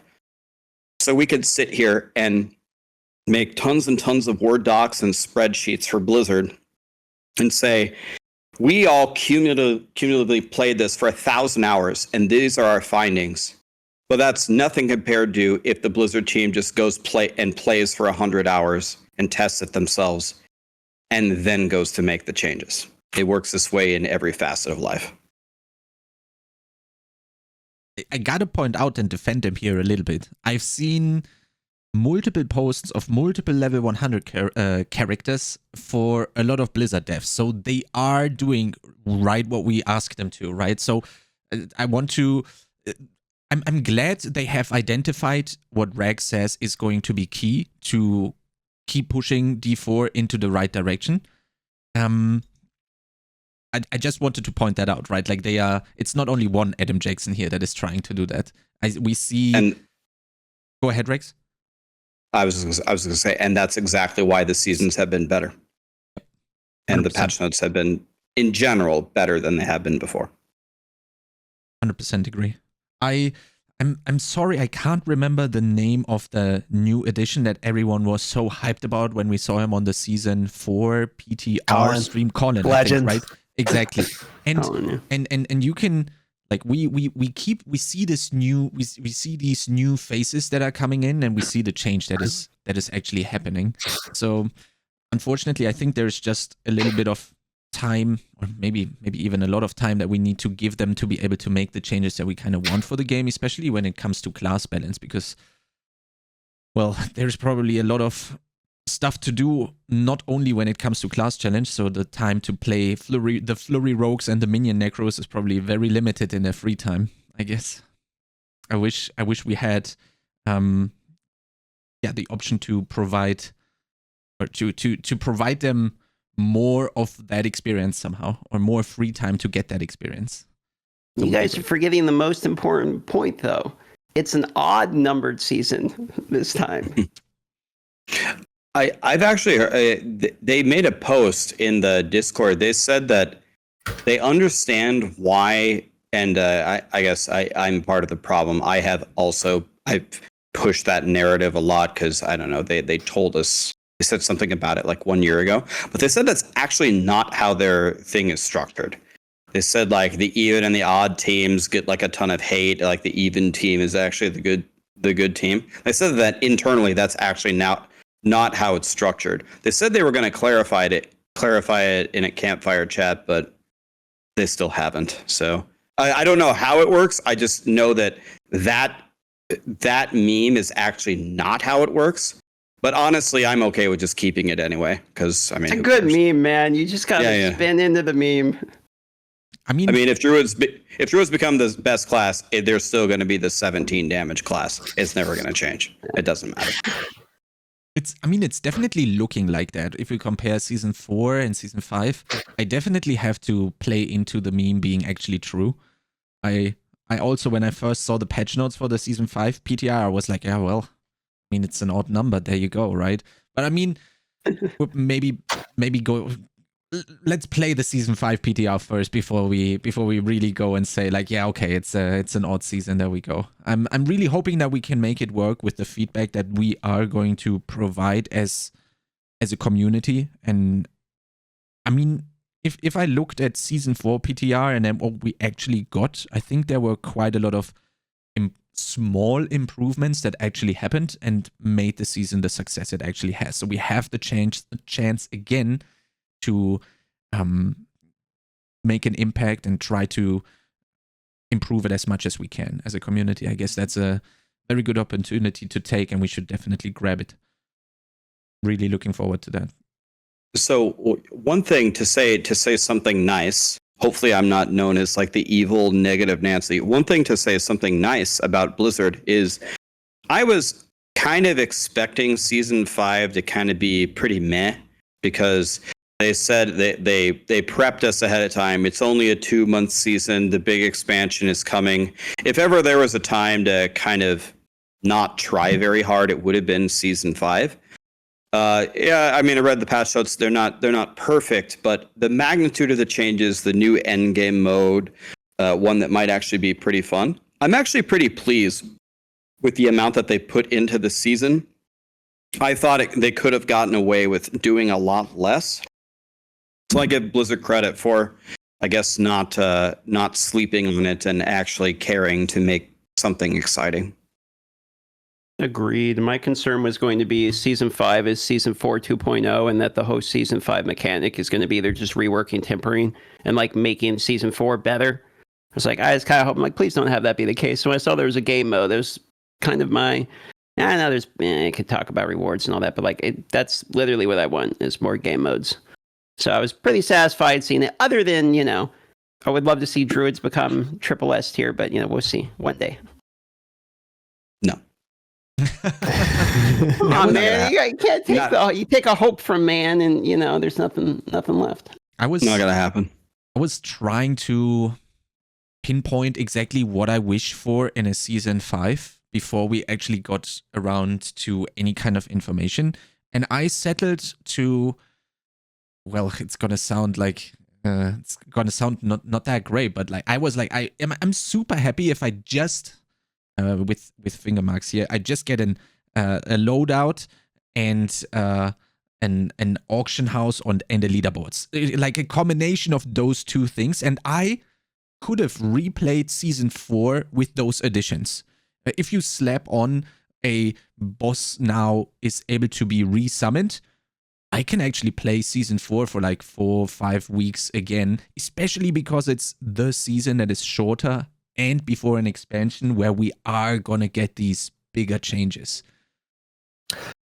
I was a little bit concerned with losing the Iron Wolves and how that was going to feel in season 5, because I think not a lot of people really actually consider what that means. And what it meant was you had this way of target farming Uber Uniques, for instance, getting that starter set item, or like that almost that starter set of affixes that you could use to make a cohesive build, something that's similar to like how Diablo 3 works, where you just get, you know, a set each season and you can function that way, and it gives you a little introductory to theory crafting. But I think they actually addressed a lot of the concerns that I had with losing the Iron Wolves, such as more available Uber Uniques from a lot of different sources and other things like that. So I was pleasantly surprised that they took all of that into consideration, because I was a little worried that that wasn't getting enough attention. I think there's a fine balance here that Diablo has kind of not been capitalizing on. So a lot of times when we've had a season in the past, we really haven't seen that season come back. This is development time to make something interesting for the game. And a lot of times we essentially just see it go poof. For example, no one really liked the Malignant Hearts, but the way that they brought it back was they just gave you a couple of rings for it. The Vampiric Powers, which a lot of people liked, again, they just gave you a couple of the powers, I believe, on legendary aspects, and then it's gone. So PoE, by contrast, they remove the season. Sometimes they tweak it. Sometimes they reintroduce it to the game. And PoE kind of does the exact opposite. They try to bring everything back in some form, but then over the years, it turns into a lot of bloat, right? The game is super bloated. It's impossible for new players to get into it. It's very difficult. So I think both of these strategies are not exactly right.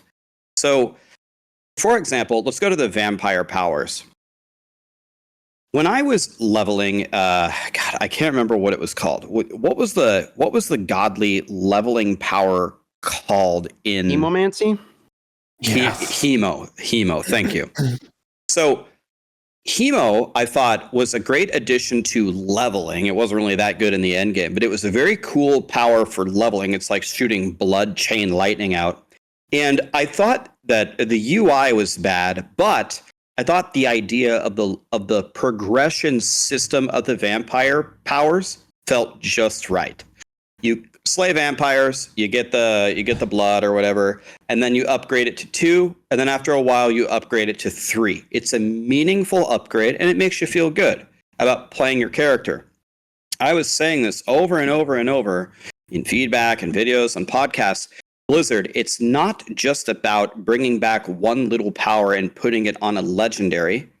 I miss the progression system. I miss feeling good about slaying 5,000 vampires in the season so I can finally get my level 3 hemos. So if I ever want to level another character, I have level 3 blood chain lightning or whatever.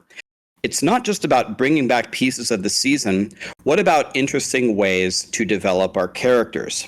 And if we're worried about power creep, which is a legitimate concern, well, the major power creep we have is, you know, a lot of the classes are still hitting for billions and billions and billions. First of all, before we solve that, that's always going to be a problem. But I think there is a good way to balance bringing new things back, bringing some of the progression systems back, keeping the power creep in check. I don't think they've been capitalizing enough on the development time of the seasons. Thank God that we've already heard that the Infernal Horde seems like it's going to be a core system in the game, because I believe it's also launching for Eternal. We got to stop putting in development time and then throwing it away. We got to do more with it, but we don't want to end up being bloat like Path of Exile.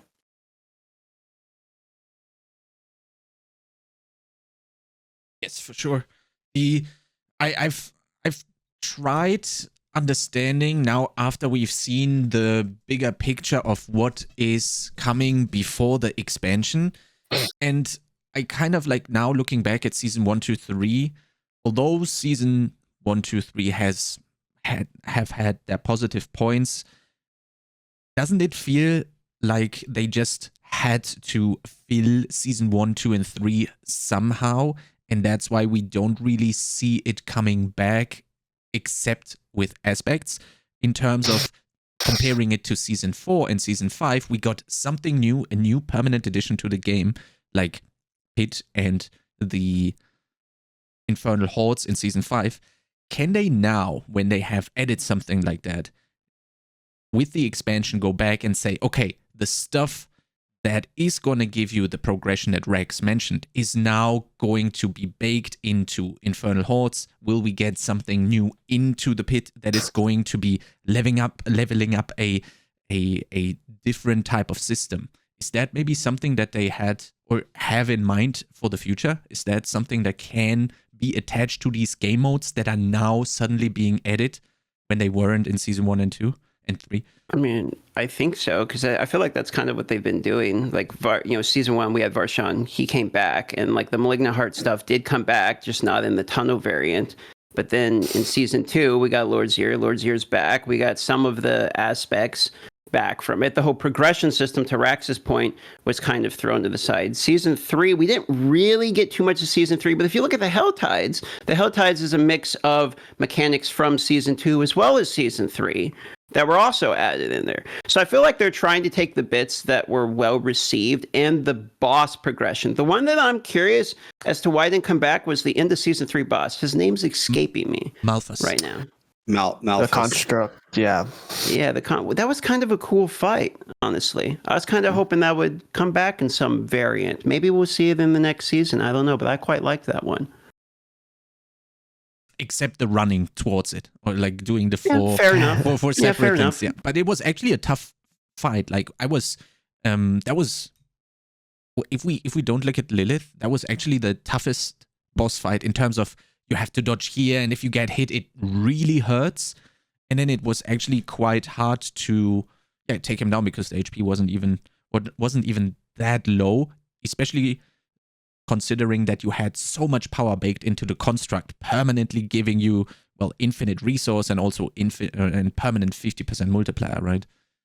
He was visually appealing too. I felt like it was just a pretty good design. Like it felt unique. Some of the other ones kind of feel like loot pinatas, like a robot. You go, you just poke him, a hole in him, and he bleeds out all this loot. Like that one actually kind of felt like, hey, there's something going on here. You know what I mean? It's a little bit more of a fight. Recycle more. Bring back Astaroth too from the campaign. Yeah, that guy. That was a great. But yeah, it's cool. It's a good idea. Like, who knows? Some of these boons and banes that we get in the not the banes, but the boons that we get in the Infernal Hordes might be blood powers from Season of Blood. Like, I hope that they do things like that. That'd be really cool. Like, one of them you choose Hemomancy, but the enemies get to use it too, or something like that. It'd be cool. I think so if I'm gonna like conceptually to Chronix's question, conceptually that's what I would like them to do. If you meant the question literally, in the expansion, are they going to bring back stuff from the past? If I was on the team, I would say no. And the reason why is that those ships have sailed, and the community's sentiment is going to be, oh, in season 6, we're building in these new progression systems, or we're bringing back the vampire power progression system. Now people are going to say, wow, you're so unoriginal. You didn't have any time to think of something new. So if it's something very specific, like they missed by far my favorite vampiric power. When they said, "Oh, all your vampiric powers are coming back," and Hemo wasn't one of them, I was like, are you kidding me? You brought everything back except for my favorite one. I just think it as a go forward conceptual philosophy, that's what they need to do is how do we build these things into a season? And then how do we package it up as a pretty little bow to continue forward? Like DM said, they have been doing it to some degree. Like Lucky said, the magnitude at which they've done it and the fact that they keep scrapping the progression systems is what is perpetually puzzling to me. To your point about the expansion, if they repackaged everything into the expansion, then sold back to the people what they had already played in the previous seasons, that would be the worst decision they could possibly make. You would be paying money for what you already paid for because people are already mad that they paid $70 for the base game. Yeah, that would not go very well. Yes, I totally agree. I probably wasn't precise enough with the question. I was more so like trying to say that now that we have these new systems in game or adding on top of these new systems, the expansion is going to expand on that. And then maybe we have enough systems that can then get a progression system that contributes your character's power level or somehow in a positive way. And then they can attach that to the new systems, right? Is that a theme going forward into the expansion? God, I hope so. Yeah, I definitely hope and think so too. I think we've seen these the little system being repeated over and over, right? We're bringing back the stuff, especially I think with the Helltides, right? They have extracted the good parts and brought it back and iterated multiple times on it, right? We had the Vamptides being the new Helltide, and now we have the full Helltide replacement. So there is definitely something being done there that I think is just going to get accelerated after the expansion. You guys, kind of a random topic, but you guys pretty hyped for the expansion? Like the new Spiritborn class and all that? You want to talk about the expansion for a second? Because I'm kind of hoping Spiritborn is pretty pog. You know, maybe it'll be what we all want Druid to be. I'm so looking forward to playing something besides Rogue. Like, I love the class, don't get me wrong, but playing the same class every season, I do it to myself. But I am really looking forward to testing out a new class, and Spiritborn is the perfect opportunity to, because I like to get in right when a new character is there, and I like to find the builds and test a bunch of stuff. And for a theory crafter, introducing a new character is the best thing you could do. Like, I could go play Barb, I could go play Necro, but it's been theory crafted to, you know, eternity at this point. So getting that opportunity of a new class is an experience that you don't get often. I'm really looking forward to that. For me, Spiritborn is actually a dream come true. Like I'm really setting myself up for failure here because I'm getting myself way too hyped, and you know, every time I've done that, it hasn't turned out well. But I'm just gonna keep going down the path. I had a video a long time before Diablo 4 came out. People were asking me, Rax, if you could add a class, what would you add to the game? And I said a shaman. Because I was shaman main in WoW for a bajillion years. I want the enhancement shaman. I want the elemental shaman. Then people say, well, just play witch doctor. No, witch doctor sucks. Oh, just play druid. A druid is not a shaman. It's not the same at all. When I look at the very limited info we have on the Spiritborn kind of looks like a shaman kind of mixed with a Diablo 3 monk, which is one of my favorite classes. So if the Spiritborn plays like a WoW shaman at all, mixed with a monk, I think this is the only possible class they could add into Diablo 4 that would be better than Barb for me.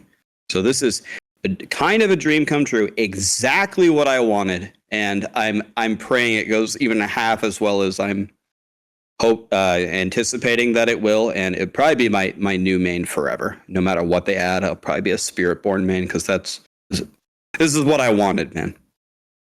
So does that mean as soon as we see a totem being put down as the first frame of the video that it's gonna be the release trailer? I have to watch your stream then, because you're gonna be ecstatic, Rex. Is that how it's gonna go? If it, dude, it opens up, putting down a totem and you see Rex go, yes. I spent a lot of years of my life, man, playing Shaman. It actually emotionally, it's sad to admit, it just shows you how much of a loser I am. It actually emotionally means something to me. So if it plays like a Shaman, there's nothing you could have done that would have made me happier. I'm really curious how they are going to do it, because I have never played Immortal, but I have seen the new class. I forgot the name, but it's some kind of Tempest. It's a water weaving, very roguelike, melee heavy, also casting type of stuff. And this is kind of the craziness that we were trying to have with the uniques and the aspects. So if they can somehow take that and put it into the new class that is coming to D4, I would be extremely happy.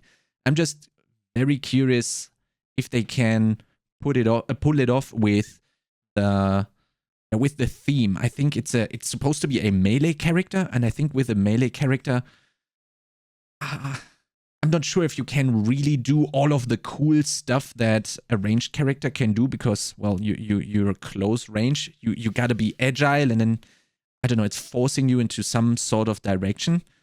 I think when you cast lightning or whatever, you have way more options to go crazier than if you add a melee class. But hopefully I'm wrong, and I get completely excited when I see the class as well.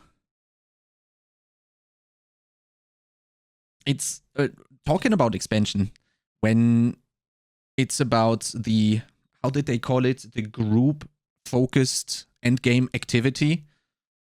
Is there something that you guys envision or hope for when it comes to that particular thing?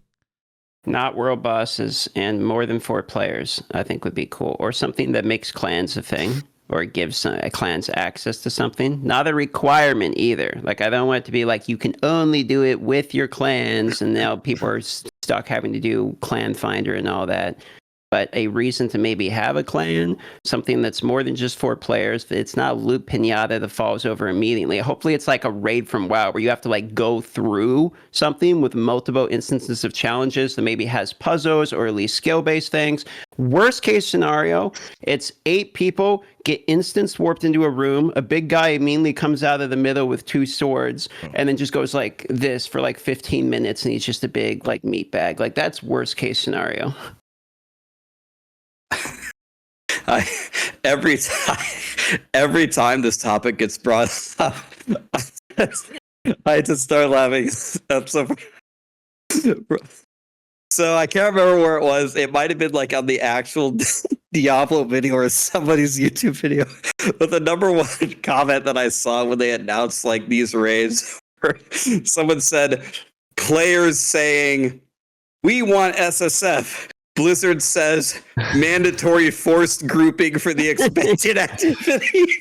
Yeah. And so that's all I ever think about when I hear about it. I mean, it should be fun. It should be fine. But that's for the rest of time, that's all I'm ever going to remember is that comment. We want SSF. All right, here's a forced group activity.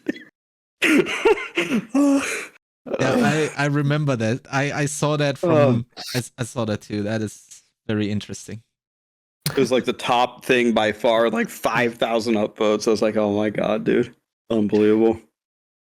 Yeah, there's definitely something to be said about that desire to play a game and be able to do all the content yourself. And it is one of the most highly requested things, but that I get so much enjoyment by playing with others and the community. And like, one of the things that I have the most fun doing is every week we get together with the Diablo 2 guys, and we do world record attempts for an 8-player speed run through the game, right? And I consider it kind of like a raid, and it's something that I've done consistently now for years, and it's one of the most fun things that I do. And more experiences like that in a Diablo game, I think would give me a lot of reward. Like, it would be a very rewarding experience for me personally. And I played Lost Ark when I heard that. When I heard that Diablo 4 was going to have a lot of these MMO features, I played Lost Ark, and I used the Maxroll guides for that. Man, they were they were insane. Like I felt like I knew everything. But those raid battles in Lost Ark were so much fun for me to do. Even when I was with a pickup group and we failed, like they were a lot of fun. Yep. They were some of the most fun that I had in that game. And I played about 2 weeks pretty seriously until I got into the honing. That was rough, and I didn't continue playing that game for that reason.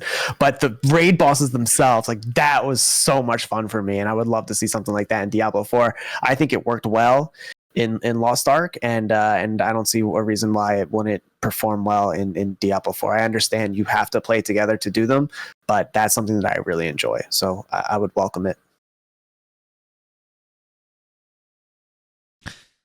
For me, raids is always a very hard topic to really see. I really love the extreme challenge. I think of WoW, Mythic Plus, high-end world first raiding, for example, and also Lost Ark had one of the craziest boss fights I've ever seen. Like, if anyone is interested in seeing something crazy, you should watch Belshazzar hard mode from Lost Ark. You can watch that video like 20 times and you have absolutely no clue what is going on, but somehow these people are actually doing it and they solve puzzles left and right, and someone runs off because he has to bring a key to someone. And if I see that, I'm like, yes, I want something like that. But then I see the other side of the problem where I'm like, okay, now you're speaking of, I need to be there at this time because all the other people are relying on me being there, because without me, they can't do it. With a pickup group, you have to relearn all the mechanics. Then how hard are you going to make it? If there is difficulty sliders of some sort, then what are the rewards for the very high end? If you make them only cosmetic, then the incentive might be not as high as possible. I actually don't envy the developers to try and manage something like raids in any game, but more importantly in an ARPG where it's probably going to be a first iteration of its kind in an ARPG. I'm very curious how they are going to solve these problems that raids bring with them. I don't think we're going to get anything nearly as difficult as some of those endgame Lost Ark bosses. By the way, shout out to Lost Ark. I think it's an underrated game. Like the pay to win sucks and the honing sucks, but the quality of some of the content there is. I'm a big Lost Ark fan, but especially because you have things like hardcore mode, and it has to be like possible to beat in hardcore mode, and you don't really, unless they build some kind of new mechanic, you don't get like a second try. You gotta like get it on the first try with your buddies, and if one person dies, if you have to have 8 people standing on the correct clock position and you don't do it and the whole raid wipes for it, it's not something that I think they're even capable of building into the game because of the structure of it. Unless even in hardcore mode you get a death within the boss, lets you redo the boss. Unless they do something like that, that wouldn't be very hardcore-esque, but whatever. I don't think we're going to see anything nearly as difficult as we see in Lost Ark.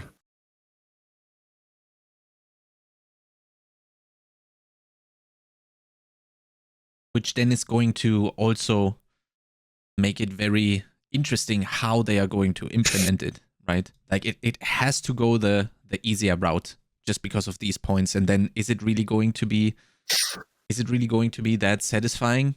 How mandatory is it going to be every week? Do you just log in, smash out the 3 or 4 or whatever bosses, and then get your material or loot, and then do it again next week? Can you refarm it? Mandatoriness. Sorry, let me cut you off. No, all good. Sure. Go ahead, DM. Go ahead. I was going to say the point about your mandatoriness is something I'd be curious about as well, because I mean you can already see it in your the chat here. It's if it's something that it's required, there are people that do not want to do raids, and if it is something that it is required to do with other people, there are people that do not want to play with other people. Then we have the problem of, like Rax was saying earlier, they're definitely focusing on the people that don't engage with build guides, that have 10 minutes a day with 69 wives or whatever the meme is these days and age. So if those are the demographic of people, that's not really like meshing very well with the concept of forced requirement, 8-player social system with a hard thing. They even said in the interview, like Rax was saying earlier, that they're not going to build things that skill-based can carry you as opposed to gear can carry you. Maybe they don't see raids that way. Maybe they're only talking about one-on-one fights. I don't know. But I'm kind of curious the mandatoriness of it as well, because if they are going raids, we don't even know if it's raids. It could be World Bosses 2.0 for all we know. But if they are going raids, how exactly are they going to execute that?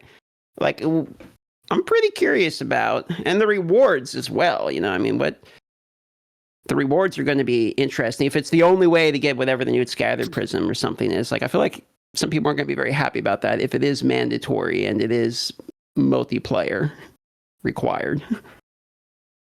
Yeah, so another potentially the most important thing that you have to keep in mind, which is kind of like DM's point connected to a DM point earlier, is you have to be very careful with the perception of this expansion because you're charging your player base another $40. So how the masses react to this expansion is so critical, especially now that they finally have some positive momentum and they're asking players to fork over another $40. So if this new endgame system does not please the masses, Blizzard is going to have a big HR, PR problem. So making it mandatory, making it super difficult, anything like that, if they do that, it's a dangerous line to walk conceptually. So I personally, even though if you have me vote for it selfishly, from my perspective, I want it to be as difficult as the Lost Ark bosses. I want to wipe on it 500 times before I finally kill it, and then I get like a flying dragon mount for killing it, and I get some godly item, and I get an awesome title. That's what I want. But that probably would not appeal to the masses, at least straight out the gate. So I'd be very surprised if we see it being super hard with a ton of restrictions for that reason. Yep. I think the only real solution to that problem, if you even care about the top end, has to be a difficulty slider where the least difficult option can basically be almost soloed by one of the top guys, where you literally the only difficulty is assembling however many people you are going to need, and then you just walk through it. And then is that interesting? I don't know if that's worth the development time, if the entry level of difficulty is just that. I'm curious about classes too. So if you have, there's no holy triangle, right, in Diablo. So it's okay. Let's say it's a raid 8. Then is it just whatever's the best class is going to be the only one people want to pick? So if you're not a barb, sorry, you're a sorcerer. Back of the line. You're not going to get in this group. Yeah, that's like the can of worms with that raids brings, right? Like everyone wants to have the best composition, even though you can just literally turn off your monitor on the first difficulty, and it's still everybody wants just 8 barbs, for example, right? I think the way that I would approach this maybe is kind of to like incrementally introduce the ideas or the difficulties into this new system. Like, for example, let's just start with like some basic teamwork stuff. Like, if one of the bosses is Diablo, if Diablo raises his hands, if half of the people DPS the left hand and the right hand, and you DPS it equally, then you do like triple the stagger and you do more damage. Or Diablo locks some people in a cage, and you might say, I'll just leave Jim Bob in his cage. Jim Bob is a druid anyway. He doesn't do any damage. But while someone is in a cage, that guy could potentially die, and the boss takes 30% reduced damage. So now all of a sudden, it's actually a DPS increase to help out Jim Bob. just basic things like that, where let's introduce some teamwork into the game, some pretty obvious teamwork that's not that hard.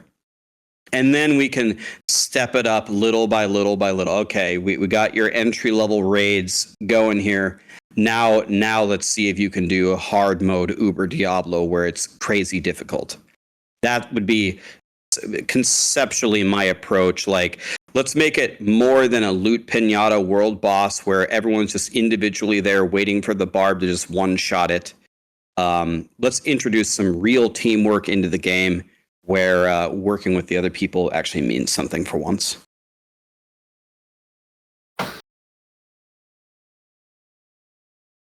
Okay, guys, is there anything burning still on your mind that you want to discuss with the four of us, within the four of us? Else I would say we go and take a look at chat, everyone, and pick the best question that can maybe spark 1 or 2 more minutes of discussion per question, and we do like maybe 2 or 3 more, and then we wrap it up afterwards. I got one question. Sure. It's for Lucky. So I'm assuming that is Bulbasaur, Charizard, and Squirtle. Venusaur, man. Bulbasaur. Bulbas, you're right. Venusaur, man. Venusaur. What is the grading? All right. They're all 10s, yeah. Is that a first edition Charizard? It is not. Man, we had I was gonna so say. many of them in school back in I the don't know days. if it's coming up reversed, but Gem Mint PSA 10. What a giga Chad. There it is. We had so yeah, many the big of those three when there. I was little.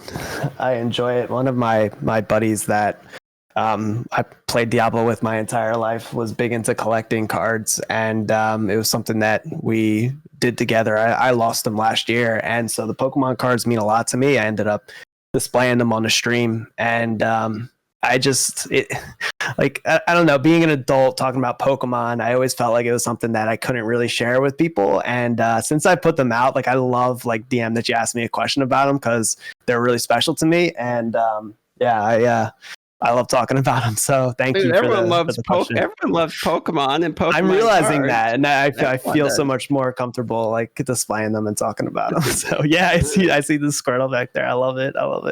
Yeah, it's behind Diablo and the Diablo series. The Pokemon series is one of my favorites of all time. So yeah. Are you guys ready for a chat question from my audience? And then we could grab one from all of yours as well. Sure. Did go for it, bud. Okay, so Bullseye WB says, with them introducing raids in the expansion, could you see them adding more skills to characters that could lead to more of a group support type character? So do you think that they will do that? And do you think that they should do that? We'll start with Chronix, because Chronix been asking all the questions. Let's let him go first for once. I gotta be honest, I really enjoy having the support playstyle in a game, because that kind of like makes it so that you are, let's say there was a necromancer, a DPS necromancer and a support necromancer. You can choose to play a class within a class that way. I think you might actually not enjoy necromancer that much, but I sure hope that when you are more of a support type of character, you would definitely enjoy corpse tendrils, right? So I think it enables people that not necessarily want to try out a class for its DPS skills to try out classes for their utility spells. And that is a good thing, in my opinion, because it brings people, or it gets people to try out more classes, because they might not necessarily like Bone Spear or Blood Surge, but they might like the utility stuff that the Necromancer provides. And I think that's a really, really cool concept for the player base. I think maybe they're focusing more on it. There was a little wording they used during the campfire chat when they were introducing the new Barbarian unique, like the one that has like the cooldown plus the, and they said this is for people doing like the, maybe like support style builds, etc.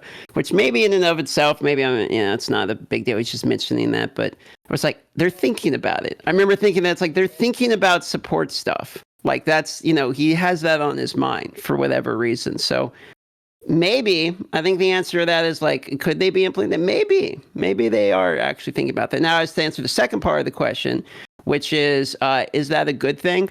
I got two takes. I think it sounds more interesting when you're bored and you're like, I want to play with somebody. ZDPS sounds cool for like theory crafting. I can put this guy here and this guy. Maybe from like a min-max perspective, it's pretty cool. I remember, however, being like uber casual, even more than I am right now with D3. Okay. And when I was playing D3 and I saw the ZTPS stuff, I just hated the concept. I was like, this is the stupidest shit. Like, I have to get in a group with some guy who does literally nothing except group them together. I just, as like someone who just see there on the controller, like Whirlwind Barbie, I'm like, this is just stupid. So I've seen it where I didn't like it before as a casual. I doubt casuals are really the type that really wants to even care about support stuff at all. But I also I can see it now, playing the game more about how it'd be kind of cool as a group. Especially if we get like raids or something. So when I'm going to go back to the Diablo 2 example, I'm on a team of the world record holders for the fastest ever complete Diablo 2, 8 players through to hell. Everyone has a role to play in that event. A raid. It is a pseudo raid. There's 8 players. We all have a role to play. We have to execute on our role well to accomplish the goal of beating the game the fastest it's ever been done. There are players that do no damage. There's a barbarian in that group. The whole job of the barbarian is to give us battle orders so we're stronger. Like, that is their job. They have to do that. But there's also other things that they can do too. Like, ZDPS characters can be rewarding for the player because, especially if they are, needed or required, or you can just play so much more efficiency. When everyone has a role to play, you get really good at your role. It's fun to get together and be able to have that experience and, really work well as a coordinated team to accomplish a goal. And so I think that it's interesting that they've started down this path of support classes, because I thought I remember them saying it was not something they were interested in. Like, they weren't really interested in ZDPS builds. They don't want group play to outshine solo play. That's I think a direct quote at some point. So it's interesting to see this, especially ahead of this new co-op endgame system that they've hinted to in the expansion. So curious if that has anything to do with it, but I like it personally. They did say in the very beginning of Diablo 4's development, that they did not want to make support characters. So that it's another paradigm shift. For me personally, I think so. I played a lot of different games. Played Diablo 2, played Diablo 3, played World of Warcraft. And one thing that you definitely pick up on as you play them for years and years and years is people like to play these games differently. Not everybody's idea of fun is the same to everybody else's. Even in a game like Path of Exile, for example, I have a couple of friends that only want to play Aura Bot. They just give you insane auras, and they just follow you around, and they make you hit 5 times harder, and they make you invincible. The same things that you see in Diablo 2 with the barbarians giving you battle orders and stuff. In Diablo 3, particularly, the entire endgame of group play is based around a support barb. The support barb is pretty much universally accepted as the highest skill cap, most important, hardest to play thing in the game. And it is so rewarding. It's my favorite thing to play by far. If you can put in thousands of hours trying to perfect how to manipulate these monsters and how to group them up so your DPSers can knock them down with area damage and manipulate the maps. It enabled a whole endgame leaderboard pushing system that would have been completely impossible and so much more boring if Blizzard had omitted it. With raids coming in, there will be people like a husband and wife, or a family, or some friends, where there's that one friend that just loves to play support classes. And if they could go into these raids and just keep everybody alive and debuff the boss, and they go do the little mechanic, put the orbs on the pedestals while everybody else maximizes their damage, some people will love that. And I don't think that's anything unique to casual versus blaster or pro player. I think people have different ways of enjoying the game all the time. I think it's a much better decision for them to enable builds like this, to enable different playstyles. I think it's a lot of benefits and very few drawbacks. And I want to add something on there. I love playing tanks in MMORPG. I don't know, kind of weird like that. I really love tanking.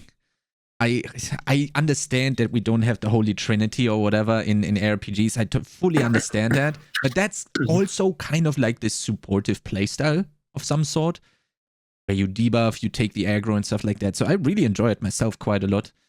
And yeah, support. I mean, we already have something like that on Maxroll. We have a specialized build guide on for the Druid. We have a support Druid. We have actually seen it work very well in 2-3-man groups. So it definitely is moving in that direction, yes. And I think it's going to be a great addition for people that are looking specifically to play support classes.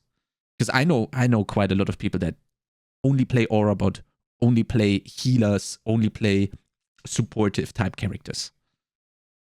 Yeah, it's like oh, let me throw one thing in here and then we'll go to DM. Like, for example, like a Thorn's Barb right now with a Doombringer can get to like 400,000 HP, right? So imagine if you just give him one thing, you just give him a taunt. Every time you hit a boss with Frenzy, they're taunted to you for 1 second. I mean, now when you go do the raid, when you see Thorn's Man doesn't do any damage, but he has 400,000 HP and he'll tank for you, that's going to be a big value add, right? We'll instantly, Sorry, go ahead. We'll instantly need to find another Necro guide writer if that is going to be the case then. For sure. I'm switching instantly. Sorry. Yeah, go ahead. No problem. I was just going to add two things, which is one, Rex makes a good point, because what me and my girlfriend do when I'm not streaming is we play MMOs and like I heal and she tanks. And I find that extremely appealing. Like the concept of being able to play together. So when you were saying like there's lots of like husbands and wives that play together and they want to do, I'm like, you know what, you're right. That's actually like a good, like I actually do see that. And you're right. It's not really so much a casual thing, because there's lots of, casual, partners or stuff together that would probably enjoy that. The other point that I was going to make was that, okay, so if we do the raids thing, I was thinking about this, and I know there's a lot of like, oh, well, you got to build supports, and now they'd have to make support builds work, but they was thinking about, they really don't have to do all that. Like, they could just make it where, remember in Elden Ring, there's the Dragon Hunter spear, and you pick up the spear, and it's only for that fight because it does something you need, which just gives you a large amount. Yeah, Serpent Killer or whatever. Exactly, Rex. So they could do that same type of things for the raid, which is you pick up a weapon, it becomes your primary weapon. WoW did this as well, where it was like your class was dictated by like the tank that you were going to play in this one Uldar raid or whatever it was. I forgot what it was. You get in a tank and, healing tank, DPS tank, whatever. So you could do that same concept in the Diablo raid, where it's just you go, I'm going to play support this time. You click on and you pick up the support weapon, and then now you're healing with whatever that weapon or something. Maybe you're not playing the build that you min-max to get in there, admittedly. But I'm just saying there's ways that you could get the role inserted within it without suddenly making the game a completely different game and adding Holy Trinities and adding different builds that bust everything else about the game. That's a cool idea. Yeah. Yep. That's like if any of you played WoW, it's like Kael'thas at the end of Tempest Keep, where they drop the legendary weapons, you pick them up, and then they do have superpowers or whatever. And you could also play it differently. Like 1 week you could play that, and the other time you go in there, you play the different thing, and you don't necessarily have to reroll the class. Yeah. So, yeah, I think here's the thing. So we always sit around here and talk about, okay, Blizzard, you really need to get your shit together. You really need to plan for all this stuff. You need to have everything ironed out. And every time you just willy-nilly release something, it's always a catastrophe, and then you have to redo it, right? But I'll say something a little bit dangerous. Some of the best things that have ever like emerged out of video games are not exactly planned. Like, for example, one of the most famous shooter games was Halo, right? And I believe the story on Halo is they put all the development time into the campaign, and they threw multiplayer together in like a day. They made some maps and said, okay, we'll run around and shoot each other. But the Halo 1 multiplayer was god tier. It was amazing, and it was just completely accidental. And when Blizzard was making Diablo 3, they didn't sit there and say, well, we want to make support Barbarian, so we're going to design this specific stuff to make sure that it emerges as a real build. What happened is they just made some powers, and then the community created that archetype, and it just ended up being godly. Then Blizzard looked back and said, well, everybody loves playing this, and it's enabled a whole new endgame meta. I guess we just leave it, and they never nerfed it. So I think any of the three options could work. You could carefully calculate it and build it into the game. You could do exactly what DM said and put in little interesting objects or weapons that create the experience and how you want to use it. Or you can just think of some cool powers and throw them in there and let the community come up with it. And sometimes that third option is what generates the most interesting metas. I've seen it before. It's also same with Fortnite, right? It was a complete... I bought Fortnite back then for a completely different game than it is now. It's the same thing. It's kind of like an accident. It was a zombie wave base defender type of thing. And now it's something like completely different, right? Yeah. It's also more or less an accident.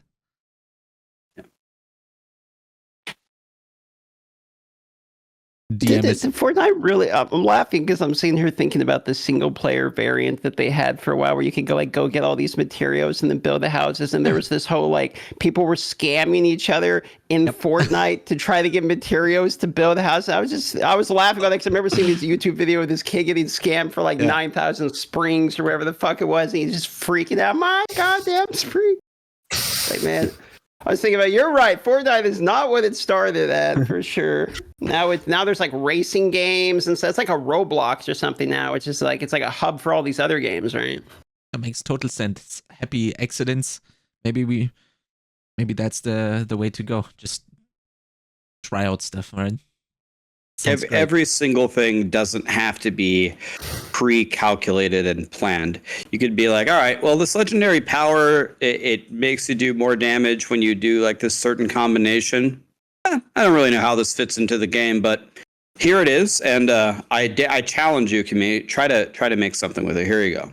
Believe me, if they'll find it if it exists. They did exactly that with the Mortar Crooks. And I sat down with Mac and I was like, I'm sorry, I don't know what you want us to do with that thing. The new legendary for the next... I have no clue. I'm sorry, I don't know. so yeah, the tries are definitely there, I guess.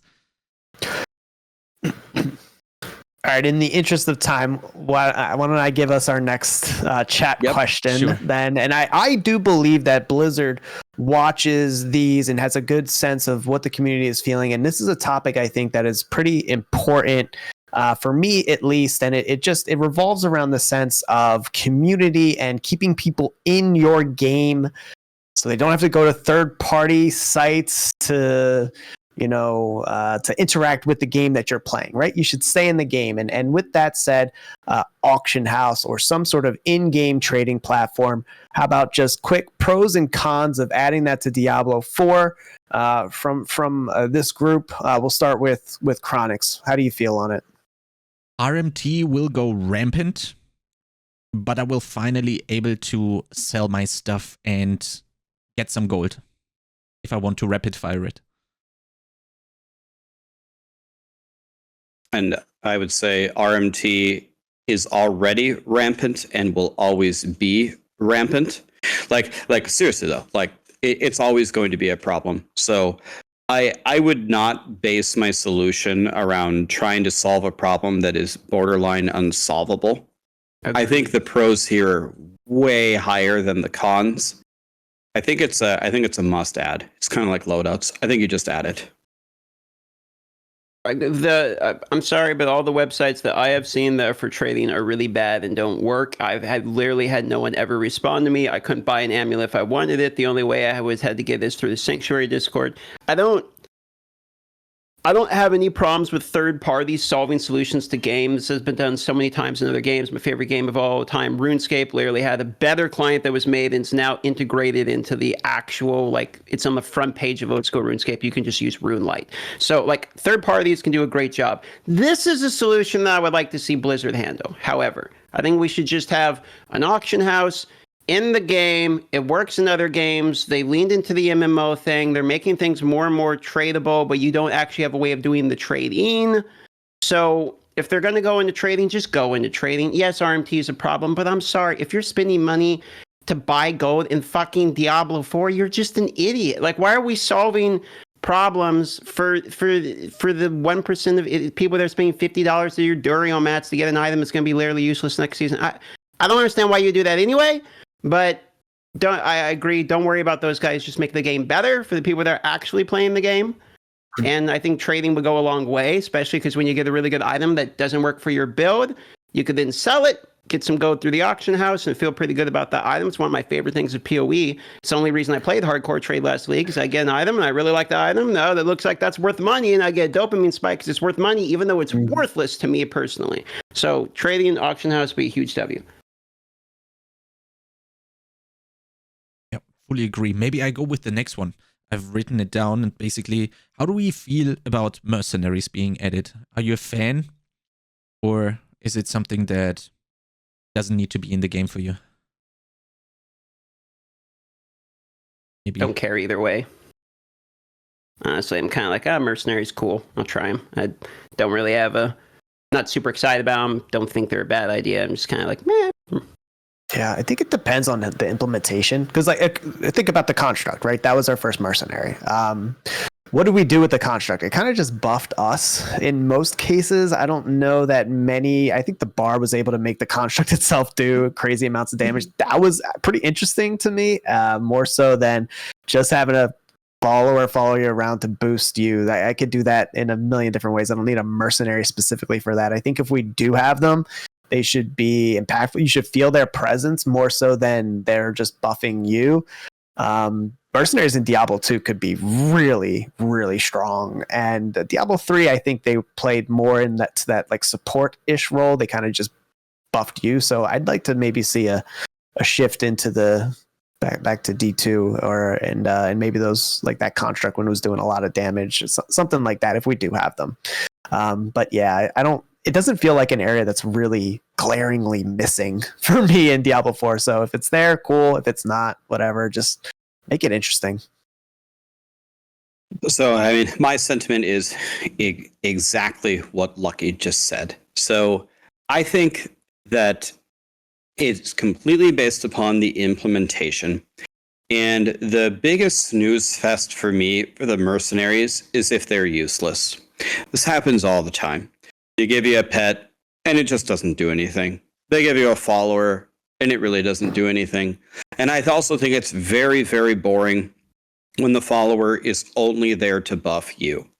I need the follower to be there. I need the progression of me working with my follower to actually feel kind of like a team thing.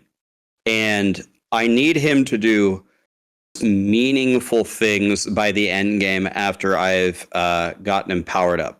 I don't want him to solo the boss for me, but me working on my mercenary has to matter. And if it's just to rebuff me, that's going to be kind of a snooze fest for me. Another thing that I will say is this is not an easy thing to balance. So if Blizzard gets this right on the very first try, that's going to amaze me. Not an easy task at all. I would not like to be tasked with that. But I want the mercenary progression to matter. I want him to actually do something. And I don't want him to just be there just to buff me. I want them to actually do something.